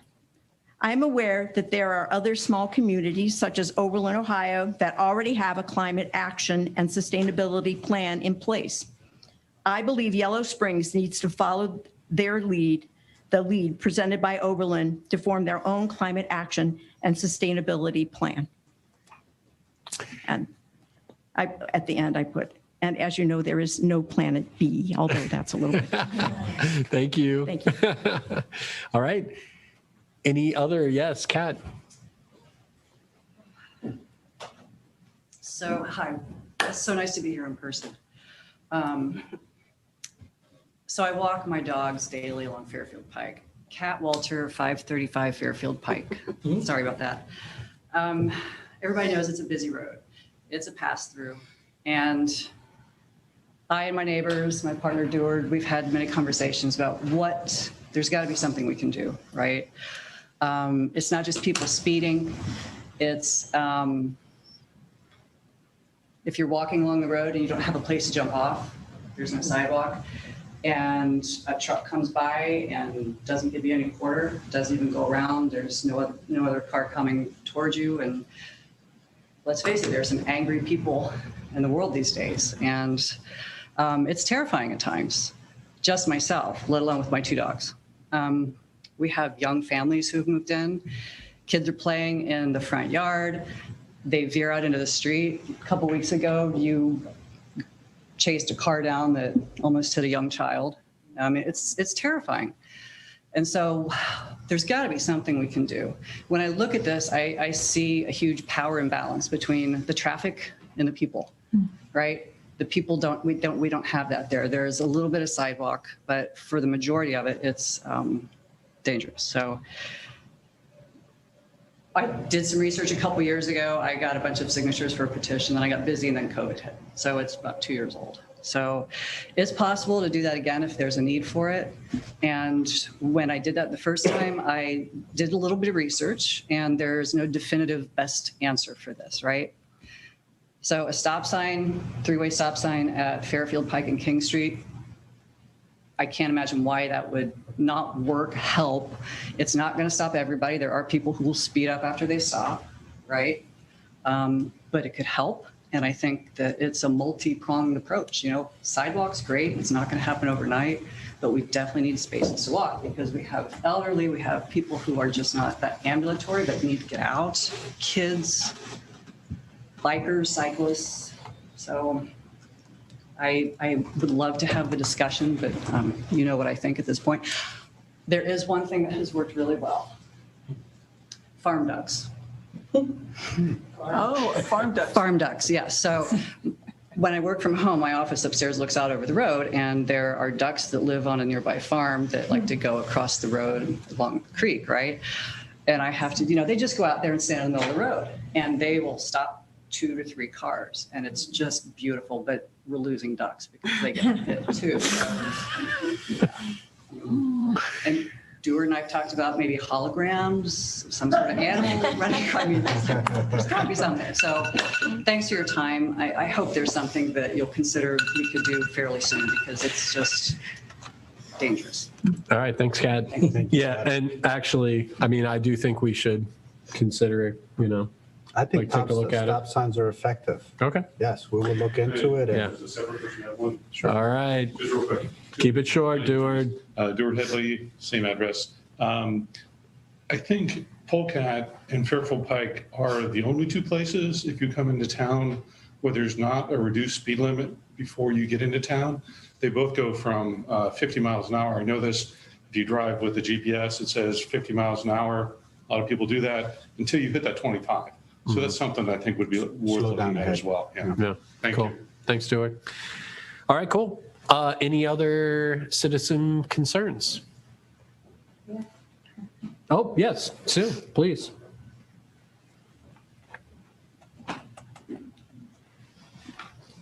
Sue Abendroth back again.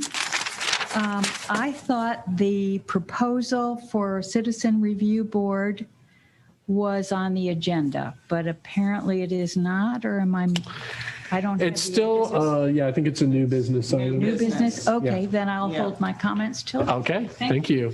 Good, I'm looking forward to them. Anything else?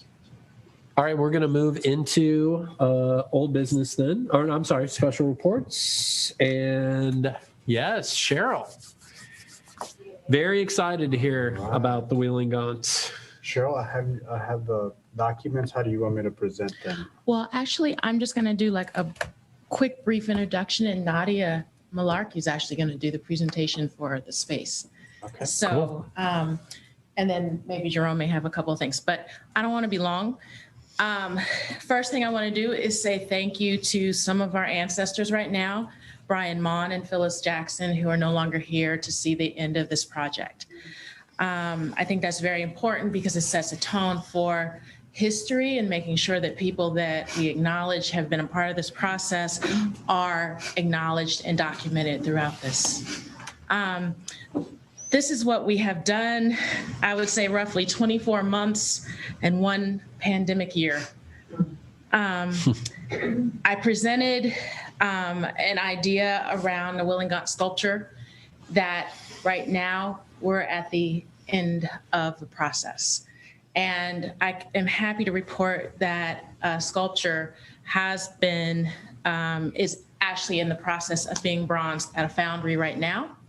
And we expect that that sculpture will be back at the end of July. And so now we're talking about site and placement. As we had originally talked about with the village, we talked about and got approval for the sculpture to be placed at the Hildebrand Park at the mouth of 68. Now we're in a site committee process. And I want to name quickly the site committee. Anthony Mon, Johnny Burns, Lisa Krieger, John Hudson, Nadia Malarkey, Valerie Blackwell Truid, Nina Ellis, Kevin Magruder, Brenda Hubbard, Stephen Dill, Don Knickerbocker, and then Jerome and myself. We were part of this site committee to talk about the intention behind how to lay out a sculpture, because it's not just about plunking something down. It has to be done with intention, particularly this, our ancestor, Wheeling Gaunt. And so we had a great team and a great process in which we had two subcommittees come together. We had, like I said, we have people that are engineers, writers, artists, people that are historians coming together in this process, journalists, landscape designers. And what we did was we had two subcommittees, a landscape artists committee, art committee, and then like a narrative committee. And so basically what happened is that the narrative committee came together and talked about ideas around what a site should look like or could look like for a community like Yellow Springs. And then based off of the notes from that committee, the landscape and art committee were able to kind of interpret it visually. And so doing that process, we came together and we came up with, through Nadia's help, a wonderful design, we think. So I am going to kind of turn it over to her so that she can kind of go through some of the ideas that the committee had. And then, of course, we're going to always have to talk about money. So, Jerome, do you need me to?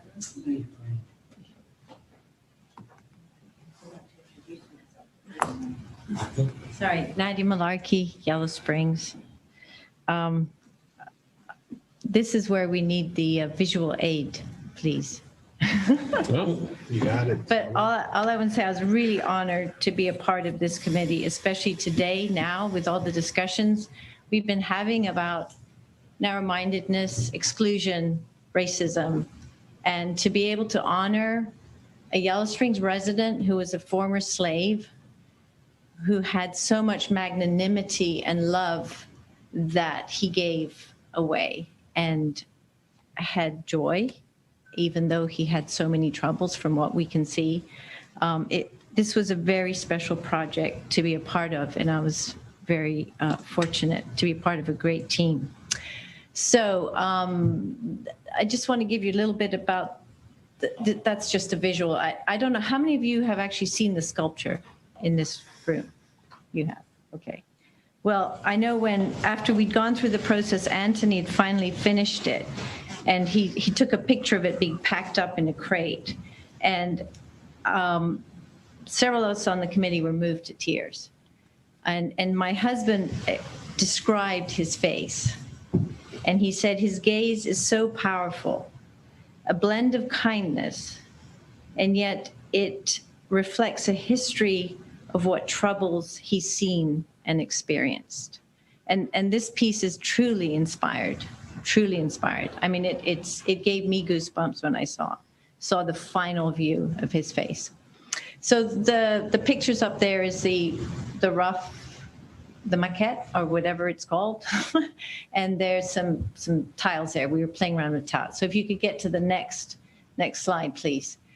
So this is what the small site committee went on site, and we talked about what kind of feelings do you want this space to evoke? Because it's really important to think about what is it? What is the essential feelings that a site, a place, a location can create in one? And so these were the sort of qualities, characteristics that came out both from the ourselves on the site, just responding to the site and how we felt about it, and then from the narrative that the narrative group had given. So these were all the components of welcoming, generosity, intriguing, warmth, community, reverent, hearth, drawing in, inspirational, respect, interaction, embrace, sacred, warmth.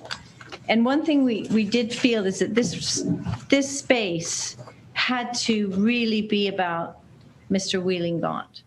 It wasn't going to be muddled with other things, and not that that's bad, but the point is that this space is the center place where other art pieces, other sculptures will continue down sort of like a pathway coming down to the Bryan Center. So there will be opportunities for other community members, cultures, civilizations, whatever, to be able to place their mark and contribute to what makes up our town.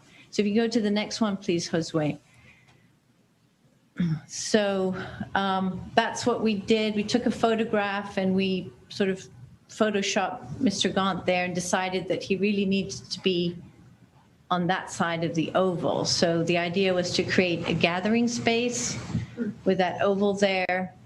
The flag will need to be removed to another location. It will still be, but to the left of that, and the stone. So we created a space that could be seen from the street. He's facing south of southeast. He could not face north, which is the way somebody had wanted it, because then he'd be turning his back on everyone who was coming to town. So there it is. So could you get to the next one, please? So the idea of the space as a gathering space, as a place for reflection, we were talking about hardscape. And through this process, we were looking at art forms. And somehow it was one of those aha moments. I was looking through one of my hardscaping catalogs, and I saw those triangles. And then the idea was the quilts. And it was so funny because this goes back to my education in this town in Guided by a Star, Yellow Springs Kids Playhouse. They did this beautiful, beautiful play about the Underground Railroad and how the slaves would put out the markings. Many of you probably know this, but all of those quilts had codes for the slaves as to when it was time for them to move. And I just thought, I was imagining if I was a slave at the time and I suddenly saw those blocks. I mean, I still get goosebumps thinking about it because it's like, pack up your bags. It's your box, it's time to go. And so what we discussed, and that's one of Valerie's quilts on the left-hand side. She's a quilt maker, an incredible quilt maker. We thought, let's lay a quilt at the feet of William Gaunt. And that will be the quilt that welcomes everyone to this community. It's sort of a fleeing from oppression, from hatred, from lack of kindness. And this will be the space where people can gather for quiet contemplation, reflection, and respond in any way that this place moves them. So that's the idea, is that we're going to have a hardscape that is made up of quilted triangles, and we'll decide which pattern we're going to use. So could we have the next one, please? Just, native trees will be around. They'll be framed with witch hazels that bloom in the springtime. I mean, those details can be developed. There's the stone that's around the train station right now will be removed so that that building can breathe and not feel like it's got a ring around the collar, and put some shrubs around there that will relate to the whole feel of the space. And the stones, the recommendation is that we create over on the right-hand side sort of like a snake-like seating bench where people can sit and perch and have a cup of coffee or whatever. So next slide, please. So here's the idea, is that there will be 4 or 5 trees that will be portals on the outside periphery, which creates a little bit of a buffer from the street and gives you a sense of a space, a quiet space for reflection. And the next one, that's the witch hazel. That's the color of the bronze that's going to be used, and that will be blooming around February, March, and we've situated those right behind the statue of William Gaunt. So when you're in there visiting, you will smell the sweet fragrance of our native witch hazel. Next, please. That's a really rough photograph. I do have the original drawing if you want to see it. I brought it with me, but there's the oval, and the idea was that Mr. Gaunt is going to be on a platform that's 6 foot by 4. On the top of the platform will be engraved in the stone, "It's not what you have, it's what you share." And we want it engraved because we really want it to be very tactile, that children can actually run their fingers and feel the letters. There's something really important about touch in development and being able to raise that. And they can walk around the statue take photographs. And we're going to be putting benches in at some point, but it won't be there. They have to have a back to them so that people are comfortable and ADHD compliant. Okay, next one. Is that it? Is that it? More. Oh yeah, there's just a really rough sketch, but you can see it, but it doesn't have the trees that are the portals on the outside periphery. We thought this would be a lovely place where people could have small, like chamber music, and people sit in the lawn away from that. Little things like that. But we really wanted Mr. Gaunt to be the centerpiece, a very powerful placement. That's what Anthony said. It's a very powerful place to put him at the top end of the oval. And for individuals to approach it, get what they need, and maybe get a lot more.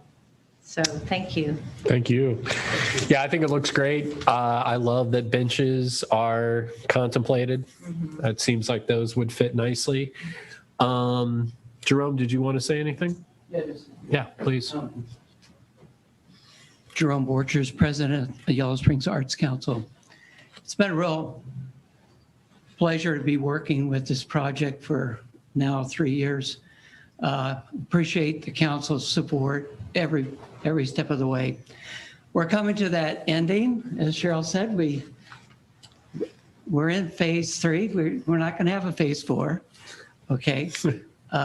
So part of tonight is talking about that we want to come together with the Village Council to find support for the site.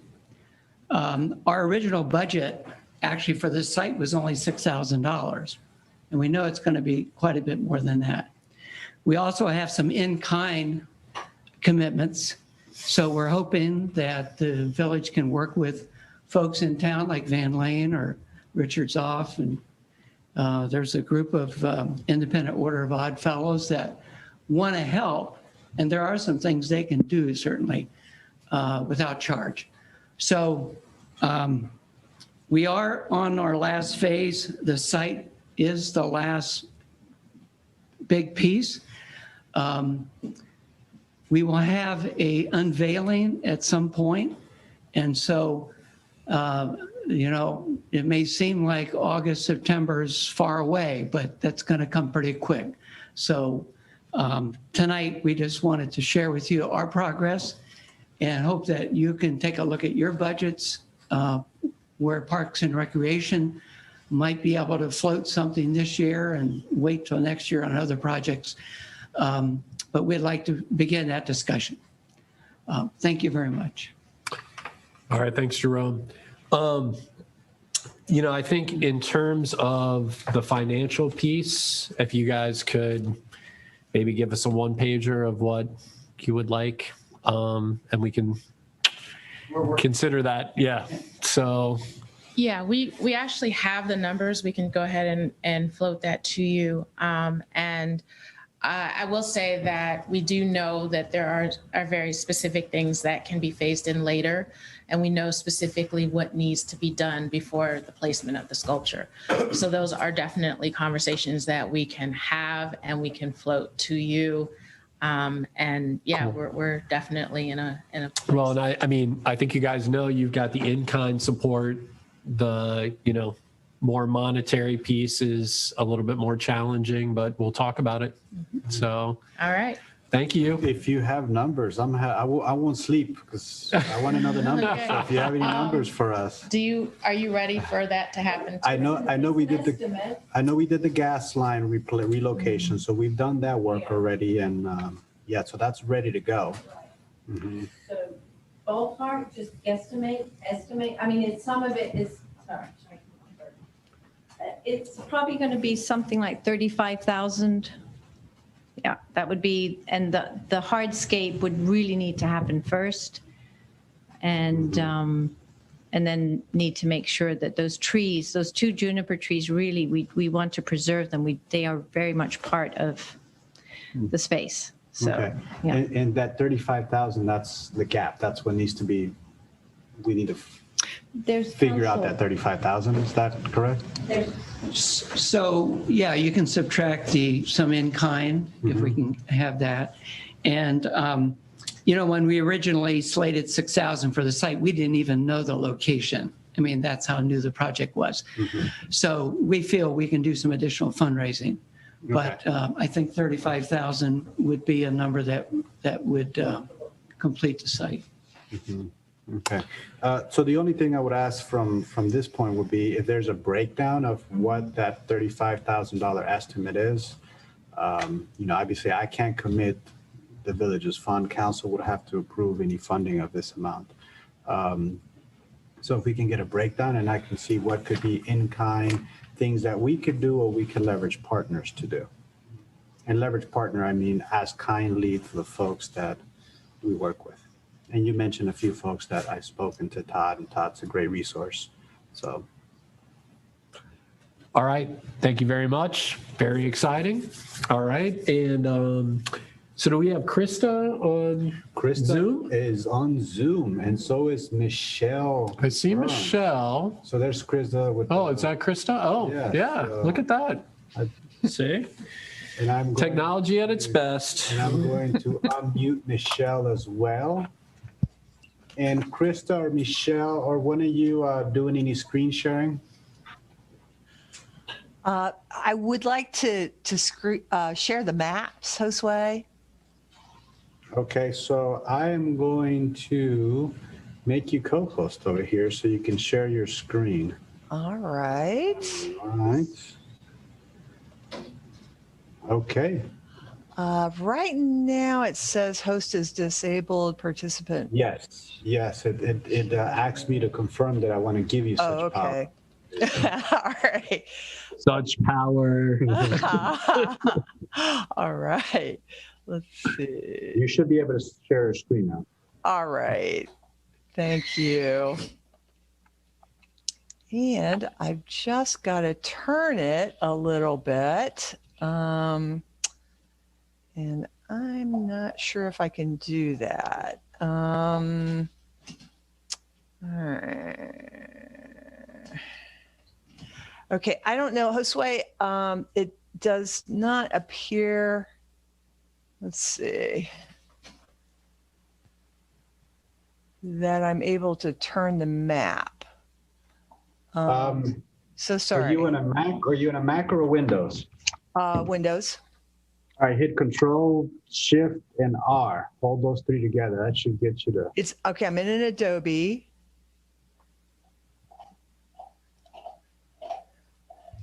Control, Shift, R.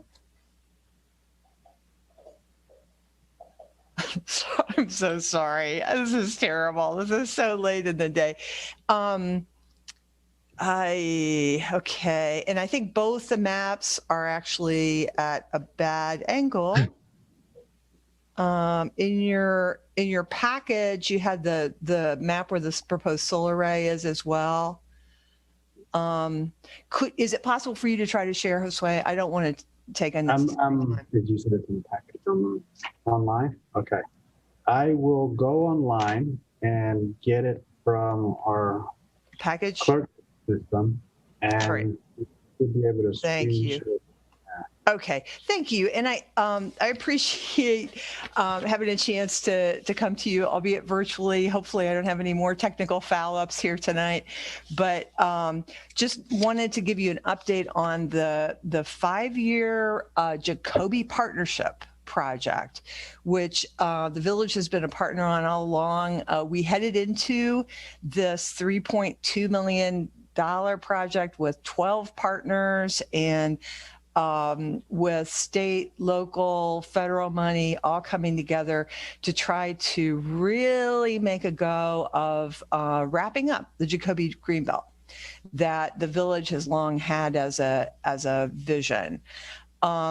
We have got 2 more years of the project. We might have a slight extension on that in terms of the federal funding, but we've made some really good progress on it. And one thing I want to just kind of mention and highlight, I know I've said this in other places, but we launched into this after the Arnovitz property went for auction. Several of our partners we reached out to try to figure out how could we preserve this beautiful piece of land with, I saw the map, with a chunk of Jacoby Creek on it, which had been really farmed hard is the best way I can say it over the years. And it's to the west is Jacoby Creek. And then to the east, we've got the Yellow Springs Creek, and they both are tributaries to the Little Miami. The regional conservation partnerships at the federal level are all designed to try to improve water. We're a part of the Mississippi Basin, in fact. And so the water protection seemed to be such an important theme for people in and around Yellow Springs and our leadership whenever we faced the Jacoby property auction that belonged to the Arnovitz family. So we decided, let's try this out. Let's apply for this project that looks complicated. We're working in a different way with the federal government than we have before, but also with familiar local and state partners. And so we applied for the project. We were funded, and one of about 70 such projects that were funded in 2017, starting in 2018. The map highlights in red the properties that are a priority for the Village of Yellow Springs. And we've tried to really make a point every year of getting back with council. We're a little bit late on that, I think. Got slowed down a little bit by COVID, but the project did not get slowed down. We've got a combination of monies for restoration of the Jacoby Creek, the biggest chunk of which is from the Nature Conservancy and is on the property known as Agraria that Community Solutions bought at the auction of the Arnovitz property. We have a couple more years here with all this resource available to us to really try to do everything we can to discuss options with the landowners whose properties are highlighted in red. It's a complex process to negotiate with people for families to come to a decision, but we're going to give it our best shot because we do feel like it's a very important area to protect surrounding the Jacoby Creek. Want to just make a note that the white area, within the village and surrounding the village is not a priority area for us to protect, and so it's not funding that the village is committed to in any way provide. It's those red properties really that we're looking at. And we're very mindful about the urban service boundary in terms of the areas that we do reach out to landowners.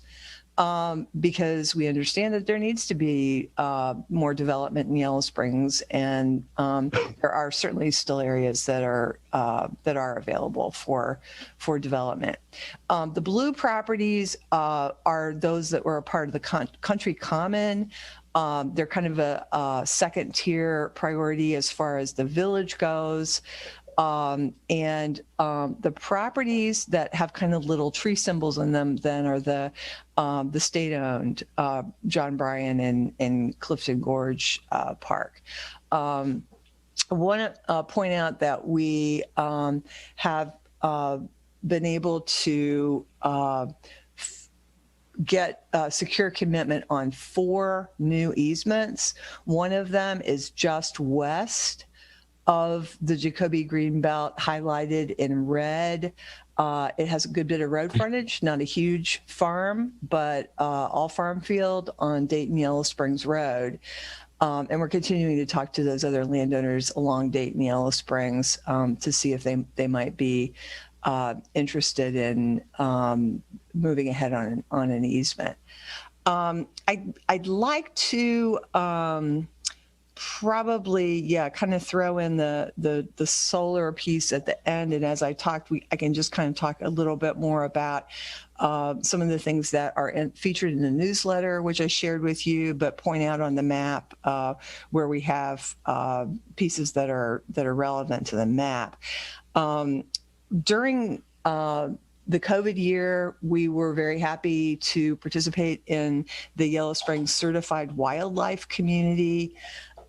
That was really a great way for people to stay active and healthy mentally, physically, to get involved with improving the habitat in their own yard, learning about the value of native plants in the habitat, and also learning how we care for even our own yard, even our business properties.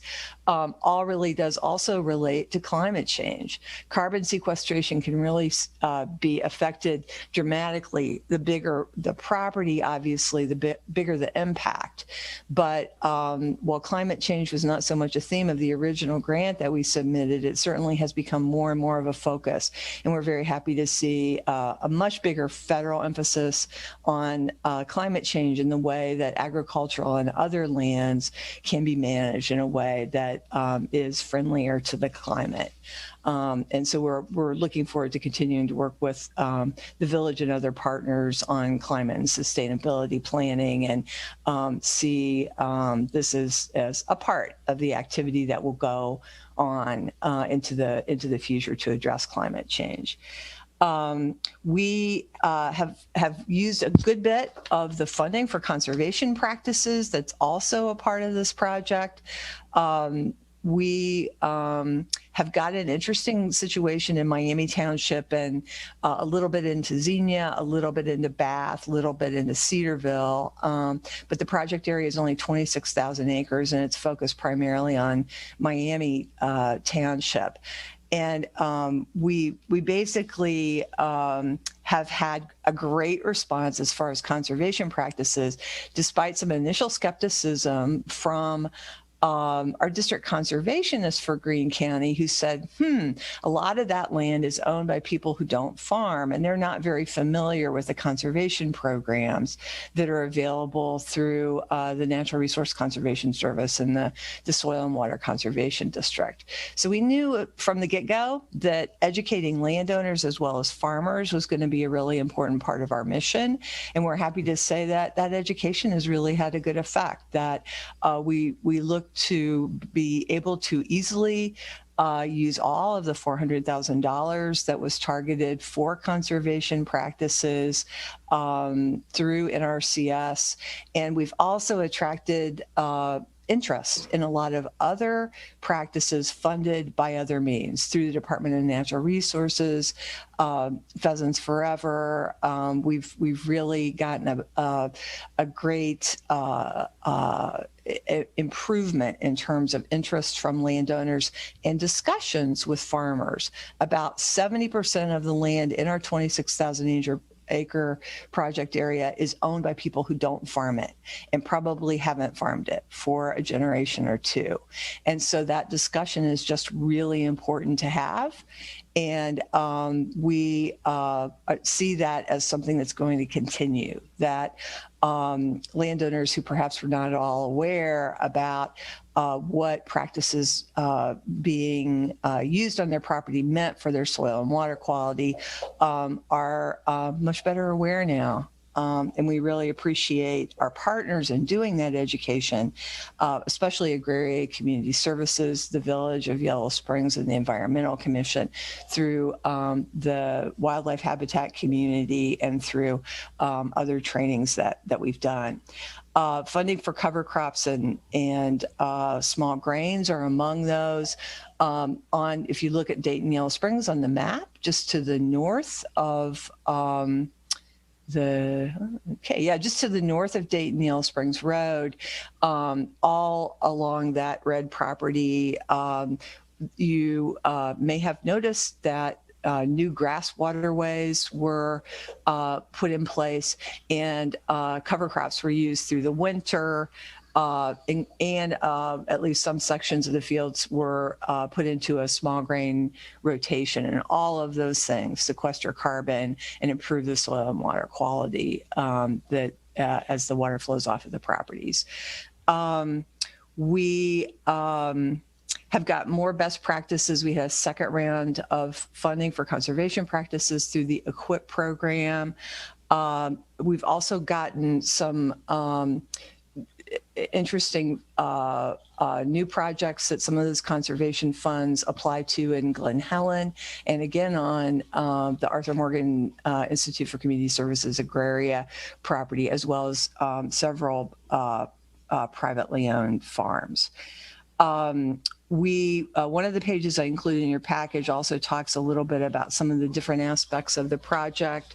Xylem and Yellow Springs Schools are partners on testing for water quality. We now have water quality year-round monitoring going on through sondes that were placed by Xylem on both Yellow Springs Creek and Jacoby Creek. So we'll have a pretty good ongoing snapshot of, in high water times and low water times, what's in that water, what's the quality of that water, and we'll be able to then help people with recommendations about what to do to improve that water.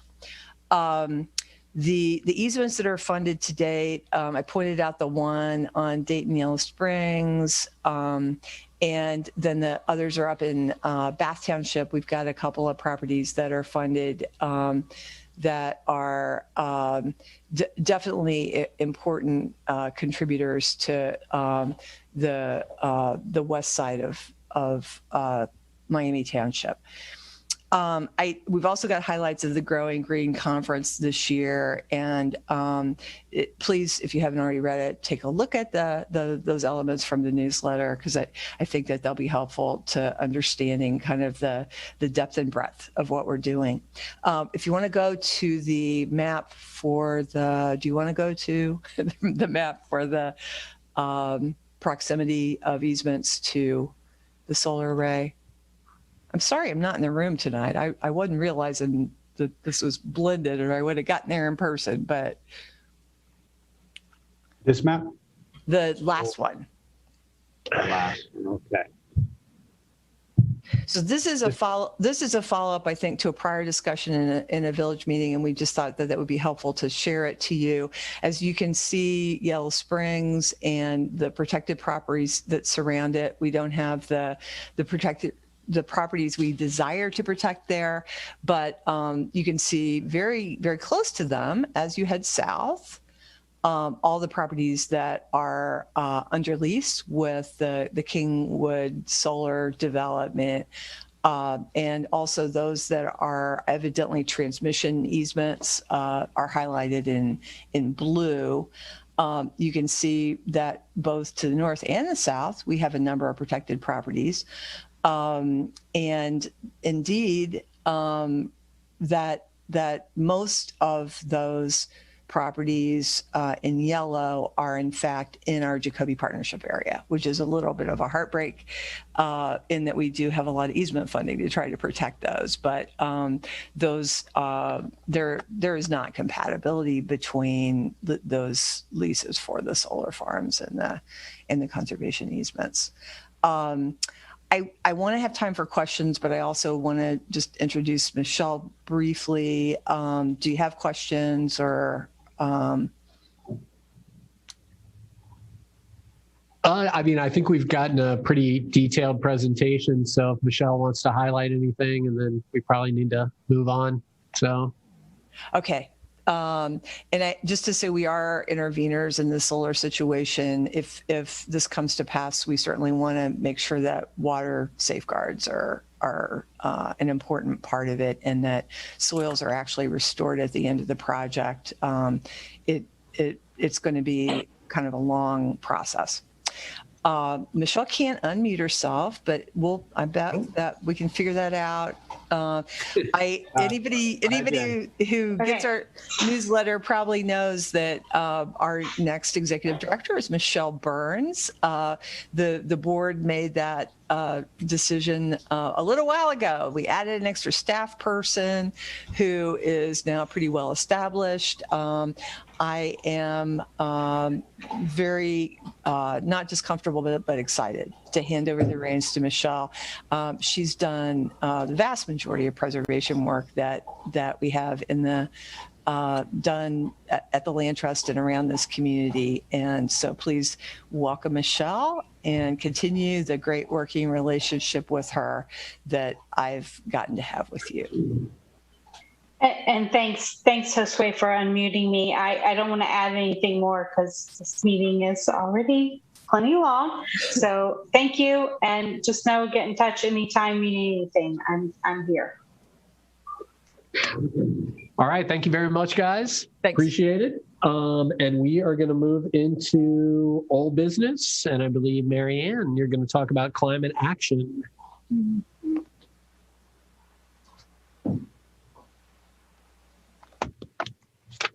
So I may be the only one sitting at the table who gets AARP.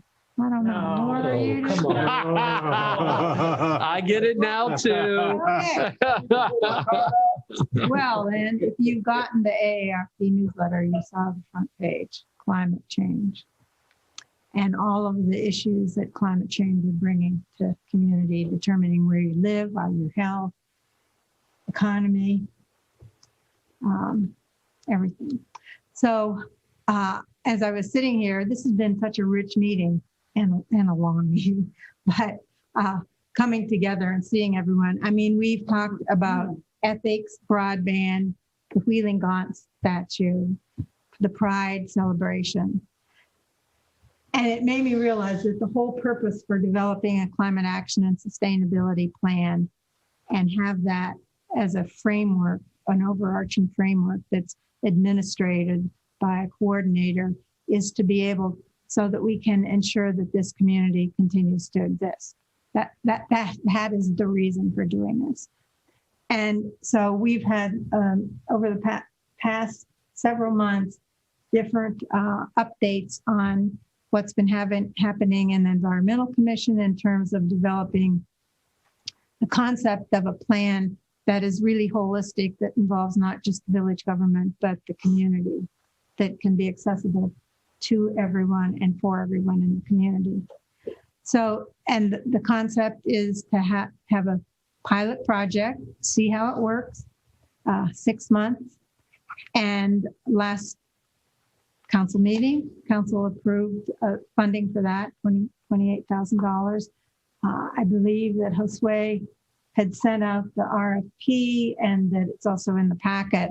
So the RFP was developed to give people some idea of what we were looking for, but not just sort of lay out the plan for people, because we want to get a response that shows that the potential providers know Yellow Springs and they have a sense of the kind of what we're looking for. So where we are right now is that on this Friday is the due date for the request for proposals. At our last Environmental Commission meeting, we brainstormed what we thought the criteria should be for evaluating the potential providers. Josue is going to be developing a matrix for that. We're still creating the selection team, and we should finalize that this week. So ideally, we will be able to meet and select someone to recommend to council at our July 6th meeting, hopefully, which means we would be on target to be able to start in August. So again, just wrapping up, the idea is to try this out as a pilot project. In other words, it's not just create a plan and sit on the shelf. Create a plan that has action items in it so that some of the action items can be demonstrated so we can see, is this something we want to do? Where's the value in this?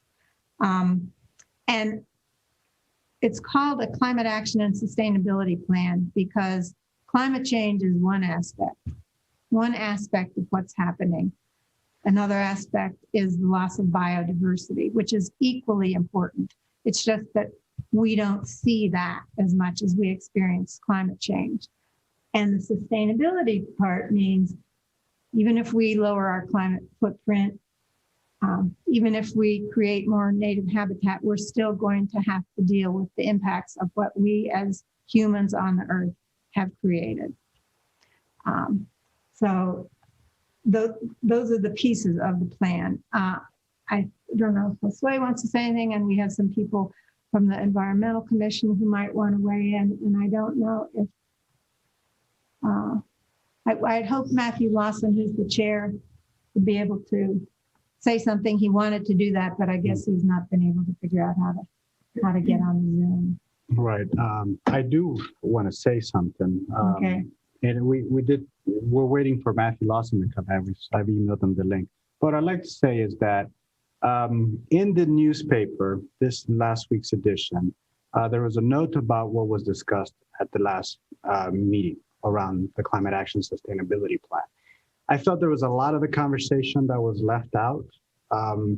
You don't get to have over 77% of renewable energy in your portfolio by accident. It's clear that council was committed to renewable energy, to reducing its carbon footprint, because the end result is we have over 70% of renewable energy. So you don't get there by accident. So we've done a lot of actions. We've taken a lot of actions as a result of that commitment, but we don't have a plan like we do for a lot of things about a strategy, a comprehensive plan to meet energy standards or reduce our carbon footprint. So I feel that at times we've been working a little backwards when it comes to our energy policy and our climate action strategy. So I think that at minimum, a climate action plan is key to the success of the village. So I think it's long overdue. So I think there's a lot of value that could have been highlighted in the article instead of the statement, a backdoor way of hiring a consultant. I think there's a critical challenge that we must meet now. We are doing our part, right? We are paying extra for these renewable energy contracts. It demonstrates the commitment. And that commitment would typically come after some comprehensive planning effort. I know Duart is here, and I know you've got probably the most extensive background on our energy policy at the local level. So I don't know if you want to weigh in, but I think that we would agree that it's a long overdue climate action strategy. Well, I think at this point, my sense is that we've got the commitment. I don't know if other council members disagree, but I guess I do want to be mindful of the fact that we've got 3 other weighty agenda items. So, yeah. Because we have some members of the Environmental Commission, if anyone wanted to just say a sentence or two, just. Please do. Me? Well, you said you wanted to say something, right? And I'm sorry, I woke up at 4:30 this morning because I had to get to work. And I totally forgot to make the connection between the weed ordinance and weeds ordinance, and that this really does tie into the issue of biodiversity. And so what we're trying to do also is to open the eyes of our community that there are alternatives to barberry and lawn and some of those other plants that don't sustain insects and other species that support our life on this planet. So in other words, the more biodiversity we have, the more stable an ecosystem you're going to create, and a more healthy system you're going to create. And you're also going to create a carbon sink, and you're also going to infiltrate water that stays on the ground and doesn't create more expense to village infrastructure. So that part of what we're doing is to raise the bar as to expectations of and standards of what this new lawn ethic and aesthetic can look like. So, and I would add to Nadia the stormwater regulations work that have taken place, right? Tom, right? Yeah. Duart?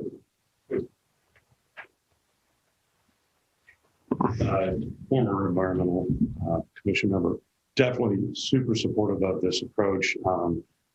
As somebody who was personally involved as a volunteer, you just can't get it done without somebody focused and working on it on a full-time basis, right? So very supportive of that. I do have to say, saying we have a 77% renewable energy with selling the RECs is lying, right? You sell the RECs, you sell the renewable energy. That's a fact. So I take a lot of pride in the fact that we had that renewable energy quotient, electric car, electric motorcycle, all electric house. One of the reasons I live in Yellow Springs.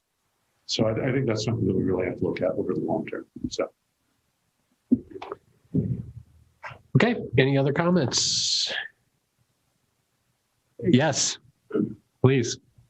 Hi, Riley Dixon. I'm also on the Environmental Commission. I think I'm the youngest person in this room. I still have a lot of time on this planet. Last summer was hotter than the one before. This one's going to be hotter than the previous one. I have a lot of summers to go. Back door, front door, what does it matter? I mean, if this project is going to get done, then I want someone getting paid, not just volunteering their time to actually move it forward. So that's all. Cool, thanks. And I think we're there. So anything else? All right. Comments from council? All right, we're going to move into new business and citizen/community review board. Laura. Okay, so in your packet is the result of many months of effort by a lot of people in the village. The history of this proposal for a citizen review board arose out of the killing of George Floyd and the demonstrations in Yellow Springs that happened thereafter, particularly why Speaking Up for Justice. So in the proposal, just to highlight, you should look at the Exhibit A is this is not the first time that this village has tried to create a citizen review board. Mary Ann, you might be able to say, is it like the third or fourth time, or Sue and Paul maybe can say. The last attempt was when? 2018, after the New Year's Eve debacle, right? So that is Exhibit A. Exhibit A in the proposal is the last, most recent historical attempt to create a citizen review board. Then you have the demonstrators' demand letter that's in there. And then, so then the proposal would be, so what is a citizen review board? You know, these, and they get called different names, different places. A lot of cities have them. I'm not sure how many villages do. So that's one distinction in terms of, it's a big lift, certainly, for a village. There's no doubt about it, but one that has been brought up again and again here. So it is a way for people to make complaints to a body, usually about police behavior. I mean, that's what they're almost always focused on. That can be anonymous and confidential until there's some investigation done about it. So the alternative is people are reluctant to pick up the phone and say, call the chief directly about things. So, and there's historically has not been a high confidence level that the police can police their own. Now, I'm not saying we can't, but in general, that is the concern, that there's not a high confidence level in that. So at the beginning of this proposal, you'll see how many people were involved in developing it. And maybe Josue, you can bring it up onto the screen so that as I go through it, maybe it's visible to people.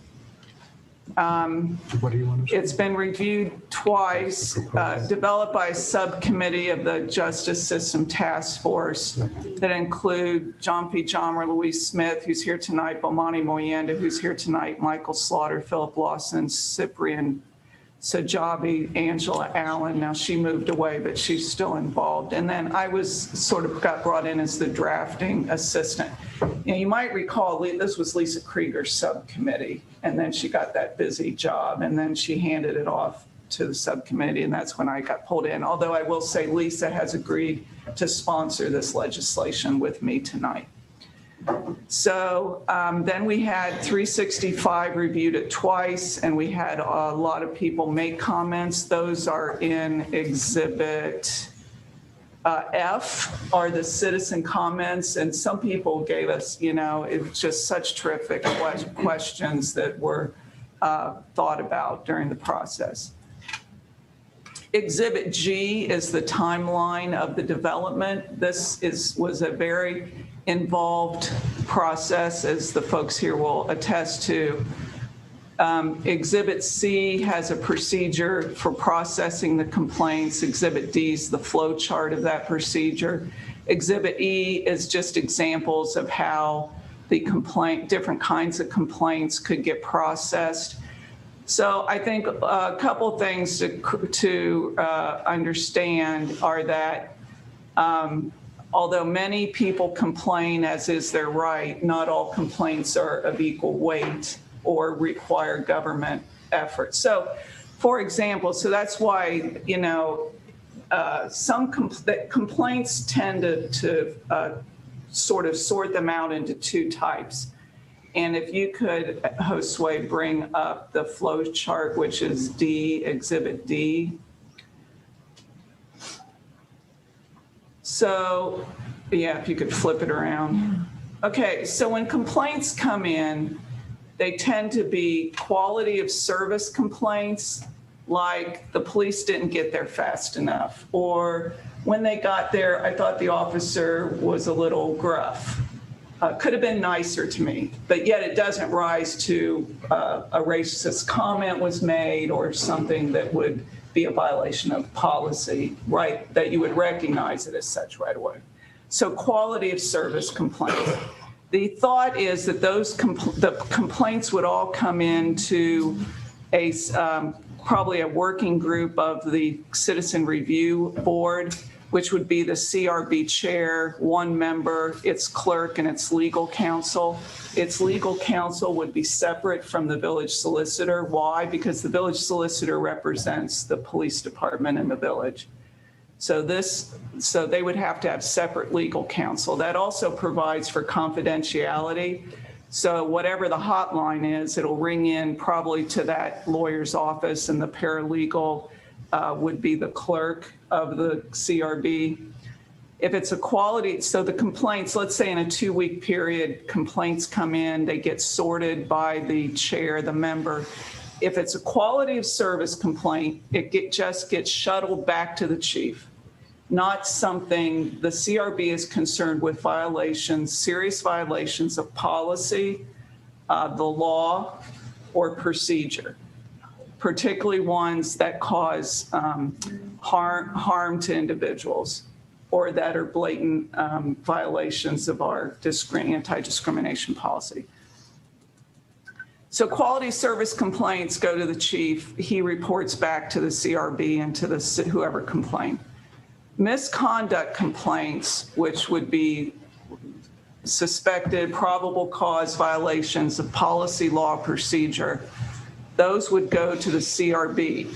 There would have to be obviously some type of investigation by the CRB. These are very similar to investigations we've had before when staff thought that the chief or the village manager thought an officer violated policy or procedure. And after that investigation by the CRB, there would be a review and recommendation. Now, if it's non-criminal, that recommendation would go directly to the chief or the village manager for action. It was criminal, and this gets more politically, the lines of political jurisdiction across. Obviously, the prosecutor's office has a responsibility to charge an officer with a crime. For example, the George Floyd situation, okay? That's a prosecutor decision, okay? But the CRB could recommend, we believe this officer so blatantly violated our policy on excessive use of force that we believe criminal charges should be filed. And that's assuming the prosecutor's office didn't pick it up right at the get-go. If the prosecutor's office picked it up as such and processed it that way, I don't know that the CRB would have a huge role other than to monitor the situation. And then on the flow chart, you can see that there's a arrow going down to the left, mediation and restorative justice. Now, some conduct might be a violation of policy or procedure, but is particularly amenable to a restorative justice approach. So let's say an officer unintentionally, unconscious bias, used a term with somebody they were interacting with that they shouldn't use. Now, is that a bad officer? Otherwise, good record? Could some counseling and training be involved? Is that maybe you bring the person, the people together to talk about it? Some things might be the subject of mediation. Now, the policy says, and the details would have to be worked out, that officers, it would be in the personnel policy manual that if it was referred to mediation and the mediation occurred and the officer participated in good faith, didn't just, shut down, essentially, that it wouldn't appear on their record if there was a resolution through mediation. So there'd be an incentive to attend mediation. On the non-criminal violations of policy, there would be, then it's up to the chief and the village manager there would be a recommendation. And this is all based on probable cause. We find Officer X violated policy Y. And then the discipline can be one of these options that are already in the personnel policy manual. So can I just jump in? Sure. Any other specific highlights? I think that is about it. I mean, you just need to read. It's about 20 pages long with all the exhibits. And I want others who've been involved with it to comment too. Yeah. So, Sue, it sounded like you had something you wanted to say. Thank you. Come on up. Sue Abendroth. This will be short and sweet. I read the thing and I thought it was thoughtful and carefully done, and I don't object to it. But I do have the concern that the board, the representation on the board includes people from various groups in town, village, council, and others, but it does not include, although reference is made to the future possibility of having someone from the village at large as a representative. And I think it would be critical to the credibility, if nothing else, of that group to have someone who is known by some villagers as, a person, and who is a villager and who can speak to the concerns that may be shared by other villagers. And so I would urge you to consider, instead of waiting and seeing if perhaps you might want to have someone from the community serve on that board, that you build it into the board itself. Thank you. Thanks, Sue. Louise, did you want to comment? Yeah. Louise Smith, 422 North Stafford Street. As someone who'd worked on the police guidelines prior, and I would just want to say how impressed I am always to come to Village Council and to watch your meetings, because it's really interesting to see how policy is put in place to protect and create standards that kind of transcend just, this person's a nice person, this person's not. And I think that this is what the CRB is intended to do, is to create a structural, we've been talking a lot about structural change in terms of fighting racism, and I think this is one of those places where putting a structure in place is all to the good. I want to say that the group is designed to be large enough to be representative, so that it does include, representatives from groups who are villagers. That I'm excited about the idea of a group of people who are being trained and educated around police policy, who are villagers and who are kind of having their eyes on what's going on. I don't see that we're going to have tons of cases, but I think it is a way to build trust with the community, because it creates credibility for the police department and, how they conduct their business. As a process, we've been talking about this for several months and before, and it has been discussed widely in the community, especially amongst, specific groups like the 365 Project, Creative Conversations, Courageous Conversations. And there's been some discussion about, we're not a city, we're a small town, how would that work? I think it could have a big impact because we're small.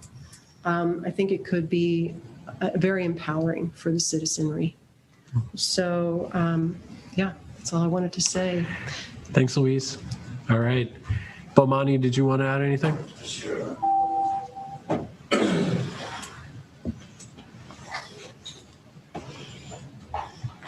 Yeah, so I can't add a whole lot to what's already been said, except for the fact that, I have the memory of ended up in a situation at my home, I don't know, about 10, 12, 15 years ago, where I was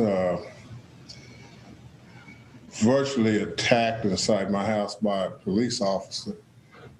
And I felt like pepper sprayed. And I was in like a lot of pain and despair, just uncontrollable, almost howling because it was so painful, sitting out here in the cruiser. And the guy actually laughed at my pain. And I know we don't get many people like that, but it was a horrifying experience, and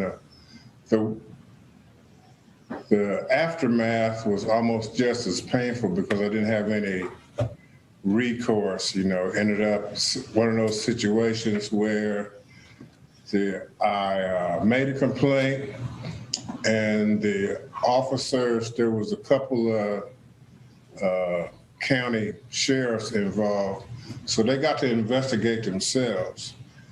And when I read the report, and it was, I may as well have been in like Mississippi, because they added things that weren't said, or done by me, and I just felt like real alone in that process. I just really had like no recourse, and I wonder how many other people have been through that. The officer who led that debacle, I think was fired shortly after that because he attacked a minor, and he's no longer here. Well, we've had situations. I think right now, I think we got like a pretty good set of police officers from what I hear. But occasionally, past 5, 8, 10 years, we get, I hate the term bad apple, but we get people who are not really fit, for the position. And, like the young man who drew a gun on the 90-year-old Dr. Agnew, like, wow, it's really getting different around here now. And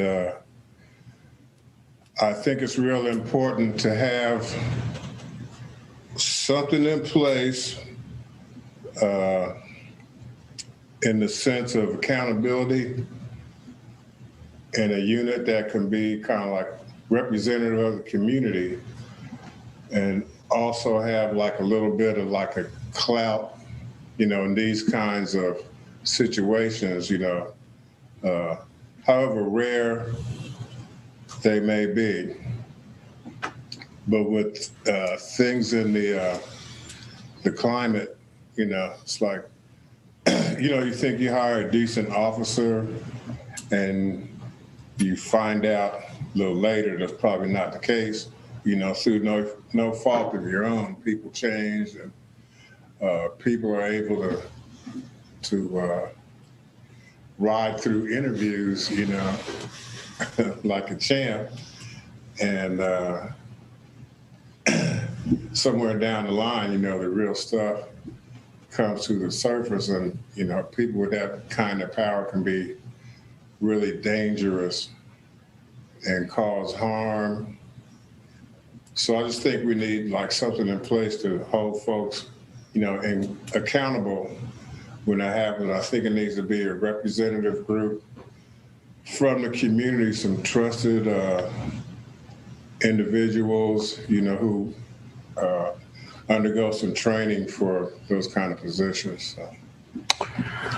Thanks, Bomani.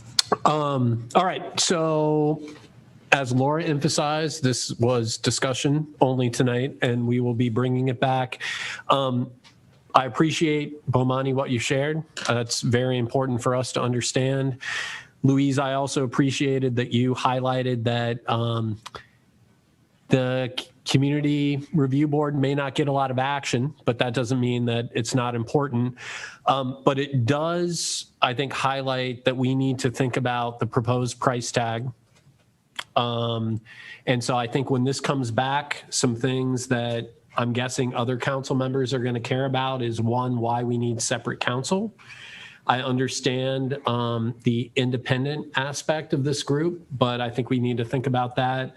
I also appreciated feedback around like centralizing power around one person. And I liked the feedback that I heard around it should be more dispersed around various people. And I think one thing I've heard tonight is that we need to make sure the right people are in place so that this is reputable and constructive and all the above. So The last thing I will say, because, we constantly are hearing, misinformation around some of these efforts, but I do want to highlight that, beyond the 2 pages that were included in the appendix, there's been a ton of work around the Citizen Community Review Board. I think it's been refined in a great way. And I appreciate the feedback, but those 2 pages do not represent all the work that the Justice System Task Force did. And so I don't want to belie that. And I feel like I've heard, some comments about like, this was dead to council until, whatever, but we have been very on point with this initiative. And I'm glad to see some real traction to move it forward. So thank you. Can I make 4 more comments? Yes. Just to clarify on page 3, as Louise said, the committee recommends the following composition and methodology for nominating CRB members. Council gets 1 appointment, 365 Project gets 2 appointments, YS Speaking Up for Justice gets 2 appointments, Human gets 1 appointment, Next Steps Initiative, Courageous Conversations, 1 appointment.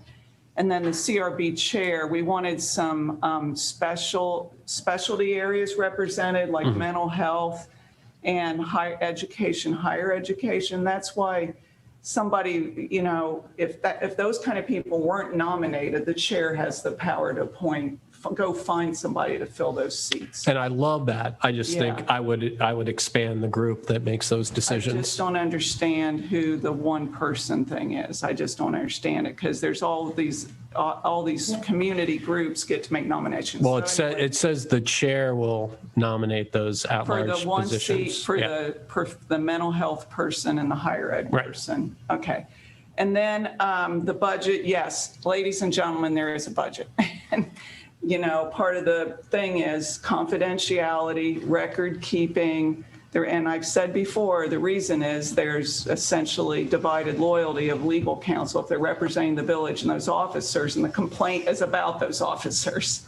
Right. Well, I wouldn't want us to lose the value of the village mediation program, which is highlighted a lot and has been contemplated. So I think we just need to think about how that fits into the mix. We certainly did think about that. And that's why if the board recommends that it looks like, I think the example, did you mention example, but just if somebody does a minor, microaggression and they can learn from that, that one where the person who's offended might get together and say, this is why that was a microaggression.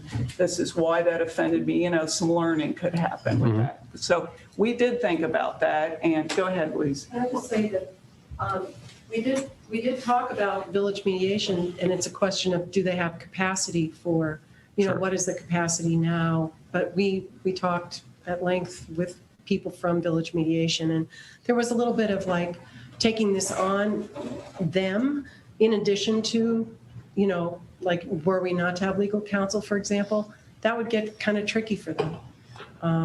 So that was just something that came up. And I think that's good. I think we just, it's responsible for us to like think about, existing structures that we have. And then on comments, now part of the process you outlined a few months ago is you wanted this to go to the JSCC. But is that true now or not? I think the JSCC is like a commenting like group at this point. So yeah, so I think we should go actually call a meeting of the JSCC. As long as the proposal, is out there for comment, and it sounds like we got some pretty good comments already. So we got a lot. Yeah. And then I offered, as did Lisa, to talk with staff, but we haven't had the opportunity to do that yet. Yes. So anyway, that's still open. I think it's great. I just want us to be responsible about how we move forward. So I would like to see it, first of all, someone said, I think clearly a lot of work has gone into this. A lot of people have put a lot of time into it. I really appreciate that. And it's also like almost 10 after 10.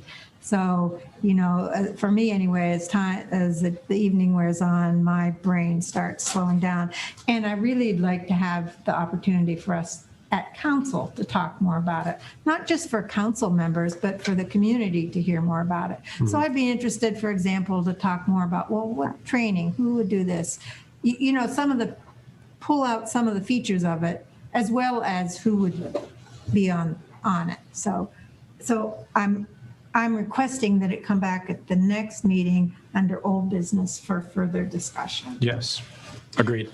And I don't know if it makes sense for council members to feed questions to Laura, things that we would like to have talked about Yeah, it more. would. Okay. Then the group could reconvene and see if we can have responses like we do. And I'd add them to Exhibit G, Exhibit F. Too many exhibits. Josue? Thank you, Brian. As Laura mentioned, we haven't had the opportunity to weigh in on this, or we haven't created time and opportunity to do this. I think the overall model is progressive. Both Chief and I have been supporting of greater accountability, and we have embarked our own mechanisms to have greater accountability of the conduct of our officers. And we've had, Laura mentioned, we've had some other investigation groups, if you will. Now, before my next comment, I want to say that the administration, our administration's committed to accountability, and we have a higher performance standard and accountability than previous administration. And I regret to say that, but I put my job on the line on this, that there are failures of leadership that happened in the past that I do not think it would happen now. But that said, we do need structures in place that ensure accountability happens. So I am in favor of exploring mechanisms to deliver greater performance and accountability for our community. With this particular proposal, it's exciting to see this conversation. I would like time for us to review and have a legal review of what's being proposed.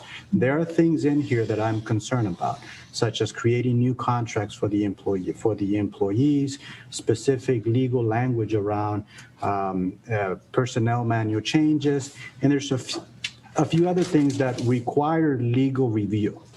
Doesn't meet legal standards and it's illegal. So I think that we also need to spend time on that, and perhaps maybe it's outsourced to ensure that it's above board. So that will be my comments now, in addition to Chief and I being able to review it and discuss it and reconvene with the team. I think it's important we also conduct a legal review of the proposal. Sounds good. So, Brian, I'll just add something. Yes, Kevin. I agree. I echo everyone's comments. Lots of good work. Appreciate all the effort.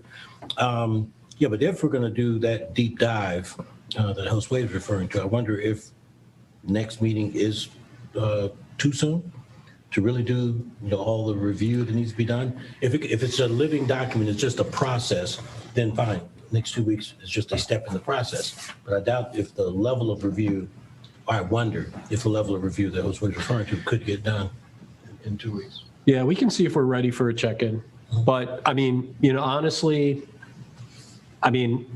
many people in this room remember that we were advised not to do this. But Lisa Krieger and I think the rest of council said we do want to establish a review board.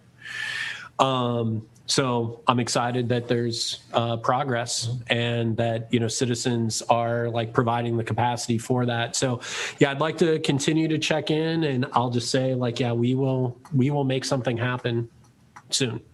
So, but I think we got to do it the right way. Okay. Mary Ann, are you going to talk about, yes. Yeah. So there were two letters to council, excellent letters, I thought, in the packet by Matt Ruska and Alex Melamed on the negative impacts of single-family zoning and the historical, how that fits into the context of coming out of redlining as a way of separating people implicitly, initially by race, but particularly by class. And so that is what we have in Yellow Springs, especially in Residence A. And you can see the difference between the old part of town where we have some apartments, duplexes, all sorts of things. That walk down Glen Street and East Limestone, and you can see the variety of, you can have a $1 million house next to a much smaller house. So I read an excellent article today in Shelter Force, which talked about gentrification, which a lot of people understand that Yellow Springs is becoming gentrified. The article said gentrification is not the cause of the housing problem, it's the result. And there are three things that cause the housing problem. One is that there are not enough housing units being built. And I'm not talking just about Yellow Springs, I'm talking nationally. We do not have enough housing stock for the population. Two, we do not have enough financial support for affordable housing, housing for moderate and lower income people, both rental and home ownership, especially rental. We are in a housing crisis in this country and in Yellow Spring. The third thing is exclusionary zoning, which mandates actually that if you live in a certain part of town, you have to have a lot size that's a certain size, and you have to have certain, well, we've actually reduced a lot of restrictions on the house, but it has to be a single family house. In other words, out in Residence A, you couldn't have a duplex or a quad, or you couldn't have an apartment. And yet, if we allowed these things, it would make housing less expensive in Yellow Springs. One, because we could have more housing. Two, it would enable us to have smaller housing. And environmentally, having compact housing and having housing close together is more environmentally sustainable. So I am bringing this to council because I've also indicated that progressive communities around the country are changing their zoning. The federal government is suggesting that communities remove exclusionary zoning. Biden administration and their jobs plan has suggested this and has also indicated that there would be funding for communities that do this. So I'm bringing this to council. I brought it, I think I've been talking about it for a couple of council. Is council interested in having further thinking about this and making direction for planning commission? And if so, if council is interested in this, I would make some suggestions on what we might I'm interested. What we might do. Yeah, I'd like to continue the discussion. Yeah. No. Okay. Three that are. Yes. Is that Okay. majority, I guess. That is a majority. Okay. Anything else? Oh, Sue. Weigh in on it? Sure, please. Yeah.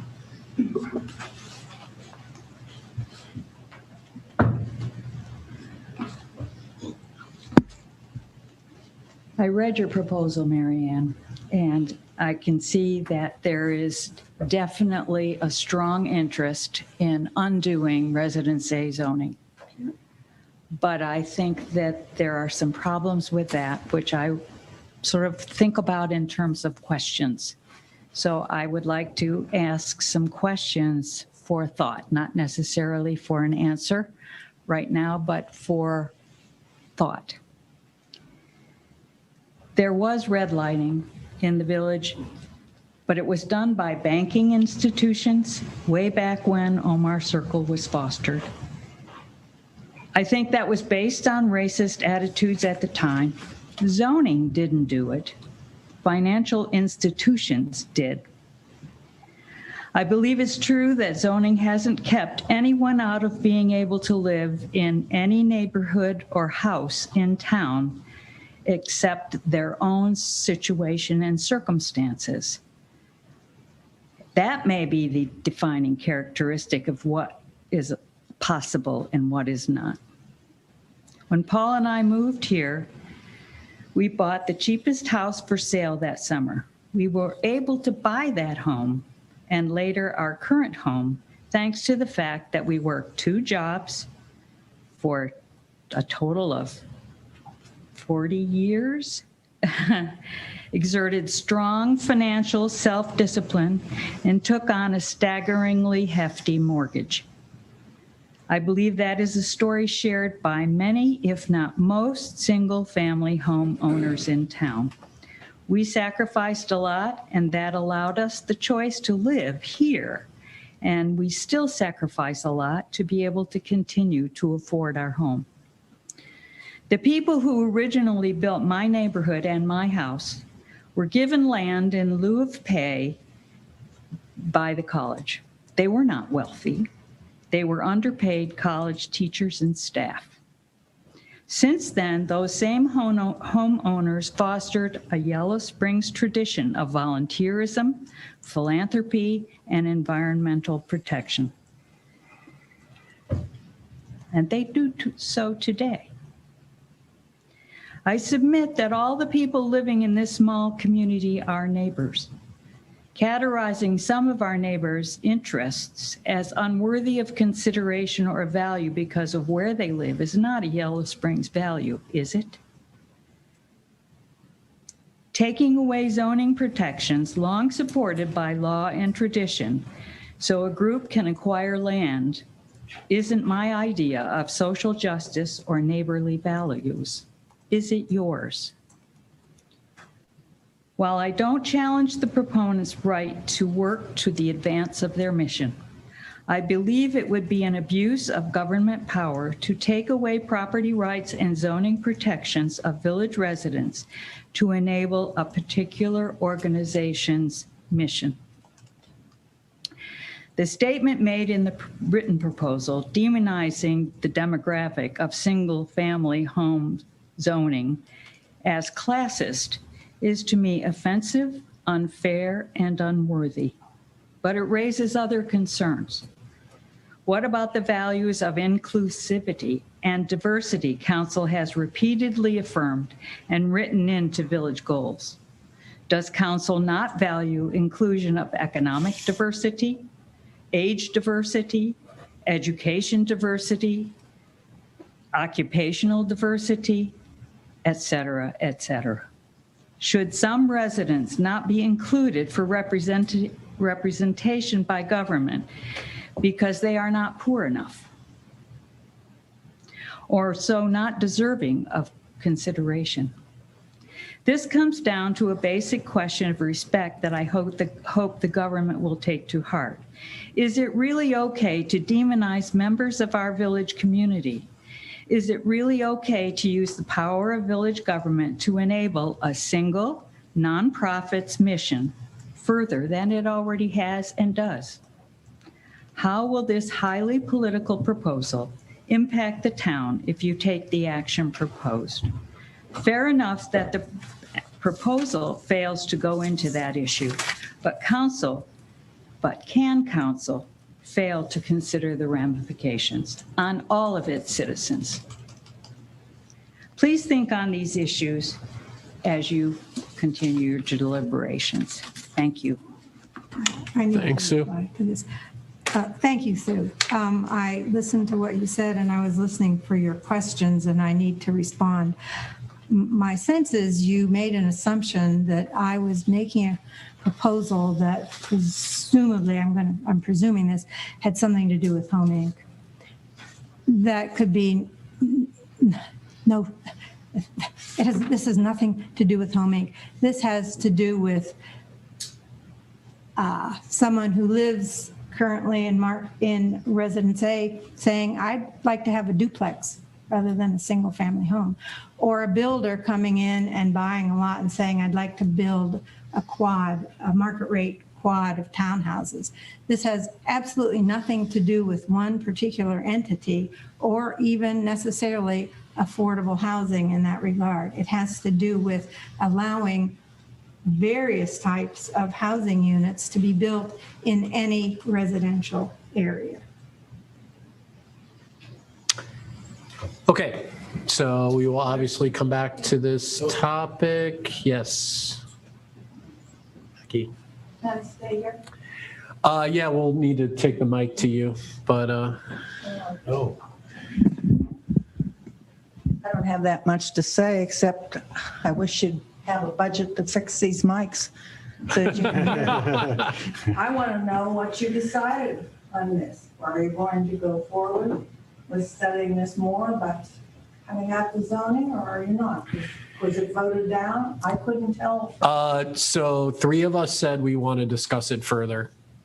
Okay, so it's going on. So it will be, it'll be on a future agenda. Yeah. Well, leave it alone. Leave it Okay. alone. Leave the zoning alone. We don't need to change All right. Thank you. as long as I'm alone. Stay. Since we're going to discuss it, I just want to throw this out there to Johnny out there in Zoom land. I think it's important to know where our storm sewers are, because density means good storm sewers.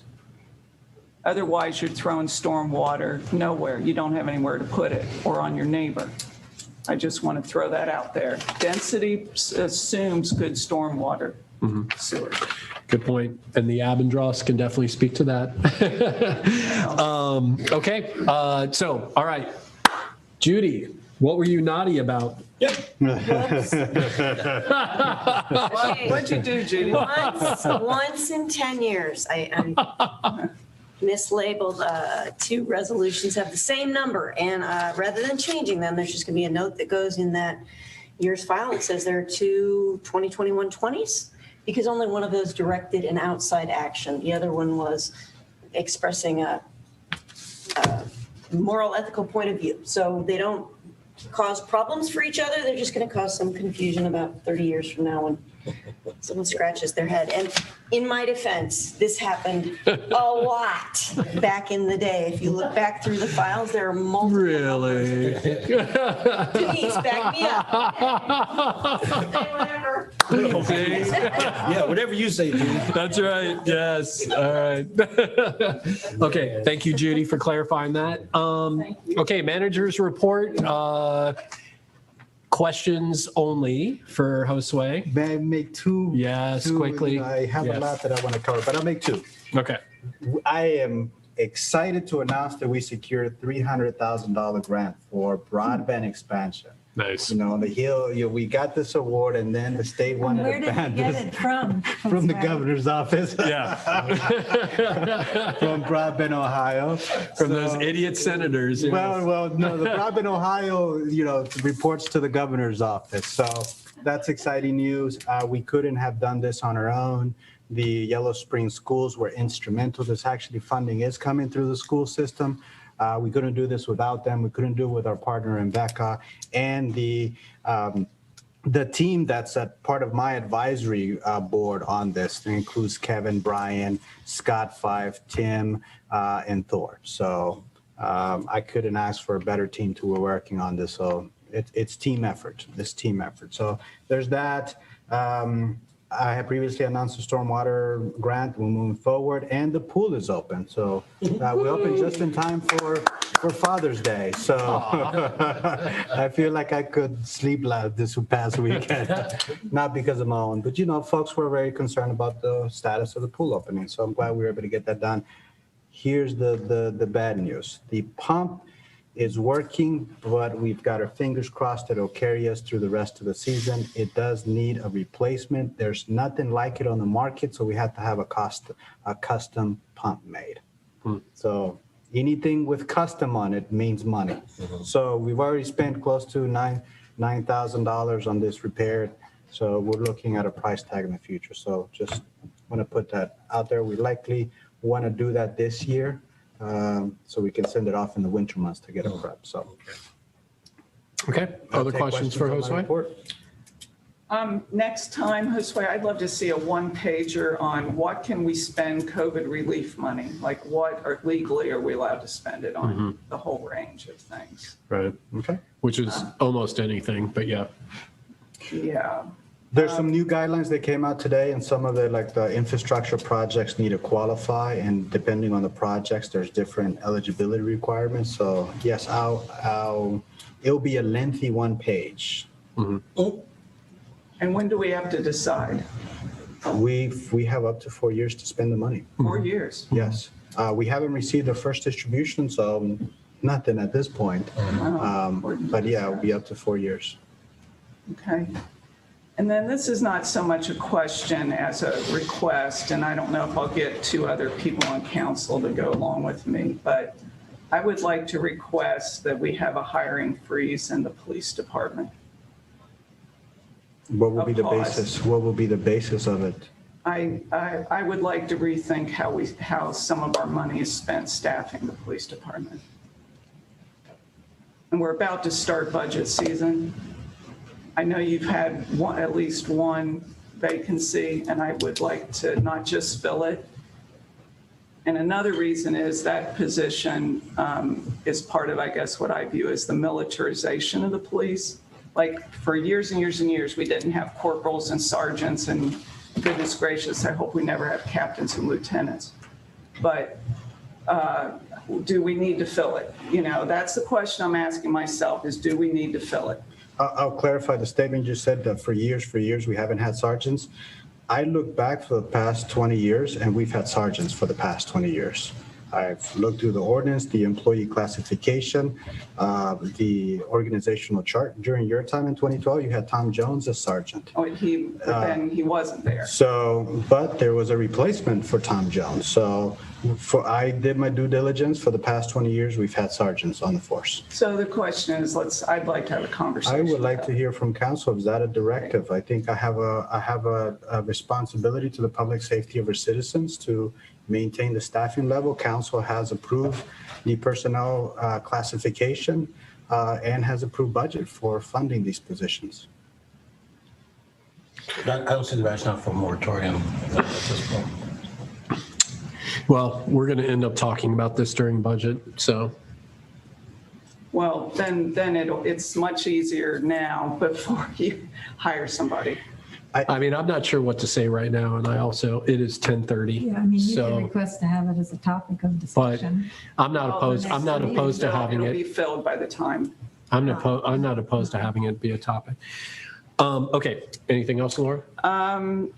Yeah, so speaking of the employee classification plan, I mean, I would actually like it to make it a task of this council to approve the employee classification plan, but then so we might have a classification called sergeant, but that doesn't mean we actually have sergeants. You know, we may choose not to fill that position with anybody. Like we approve let's say we approve one position in that classification. And then specifically, so we know how many people are in each classification. To my knowledge, we have not, in recent memory, passed an employee classification plan with positions approved in it. Is that right, Judy? No, every position's been approved by council. No, I know it's been approved, but I mean, like, for example, let's say we wanted to add a captain, that we would bring an ordinance amending the employee classification. That is what's plan. happened every time. Okay, Yes. so can you send that to me, what the current classification plan is, please? And the same with amending the traffic control map. I think this is an ideal time to have a traffic control map that council amends. So Cat Walter asked to amend the traffic control map to add a stop sign or a speed limit area zone to Fairfield Pike in the area of King Street. So the ordinance, in my view, would read amending, if we wanted to do that, amending the traffic control map to add a stop sign at King and Fairfield. Why do that? It gives the public the opportunity. We have 2 readings, just like we do everything else. We have a public hearing on, is it a good thing, bad thing to add a stop sign at King Street? I don't want to have happen what's happened in the past where I just, including me when I was village manager, had too much power in this area without a public discussion. So, so for example, we had a very workable yield sign at Walnut at Limestone, and then suddenly it became a stop sign. And how did that happen? There was no public discussion about that. So I would like to have that. And then, and I'm sorry Judith Hempling didn't come, but I think we also need a street light task force. It's 10:30 and I think it's sort of late to be continuing to add topics. Well, these are for future agenda items. That's where we are right now. And that we've had, street lights have been an issue in the recent year. I think we're losing our dark skies. I don't think the public is having input on where these things get located, the type of light head, the size, all that stuff. I think now we need to have a public discussion about it. Okay. Okay? Those All are right. just things I see as future agenda items. All right, thank you. Okay, one thing that was not on the agenda was our boards and commissions. And do we need to appoint someone for the Yellow Springs Development Corporation? Yeah, I guess. so. Okay, so I'm going to nominate Kevin Stokes to fill that second council seat. Is there a second? Or second. Okay. All right, so Judy, let's go ahead and call the roll. Curlis, Abstain. McQueen, Yes. Stokes. Awkward saying it, but yes.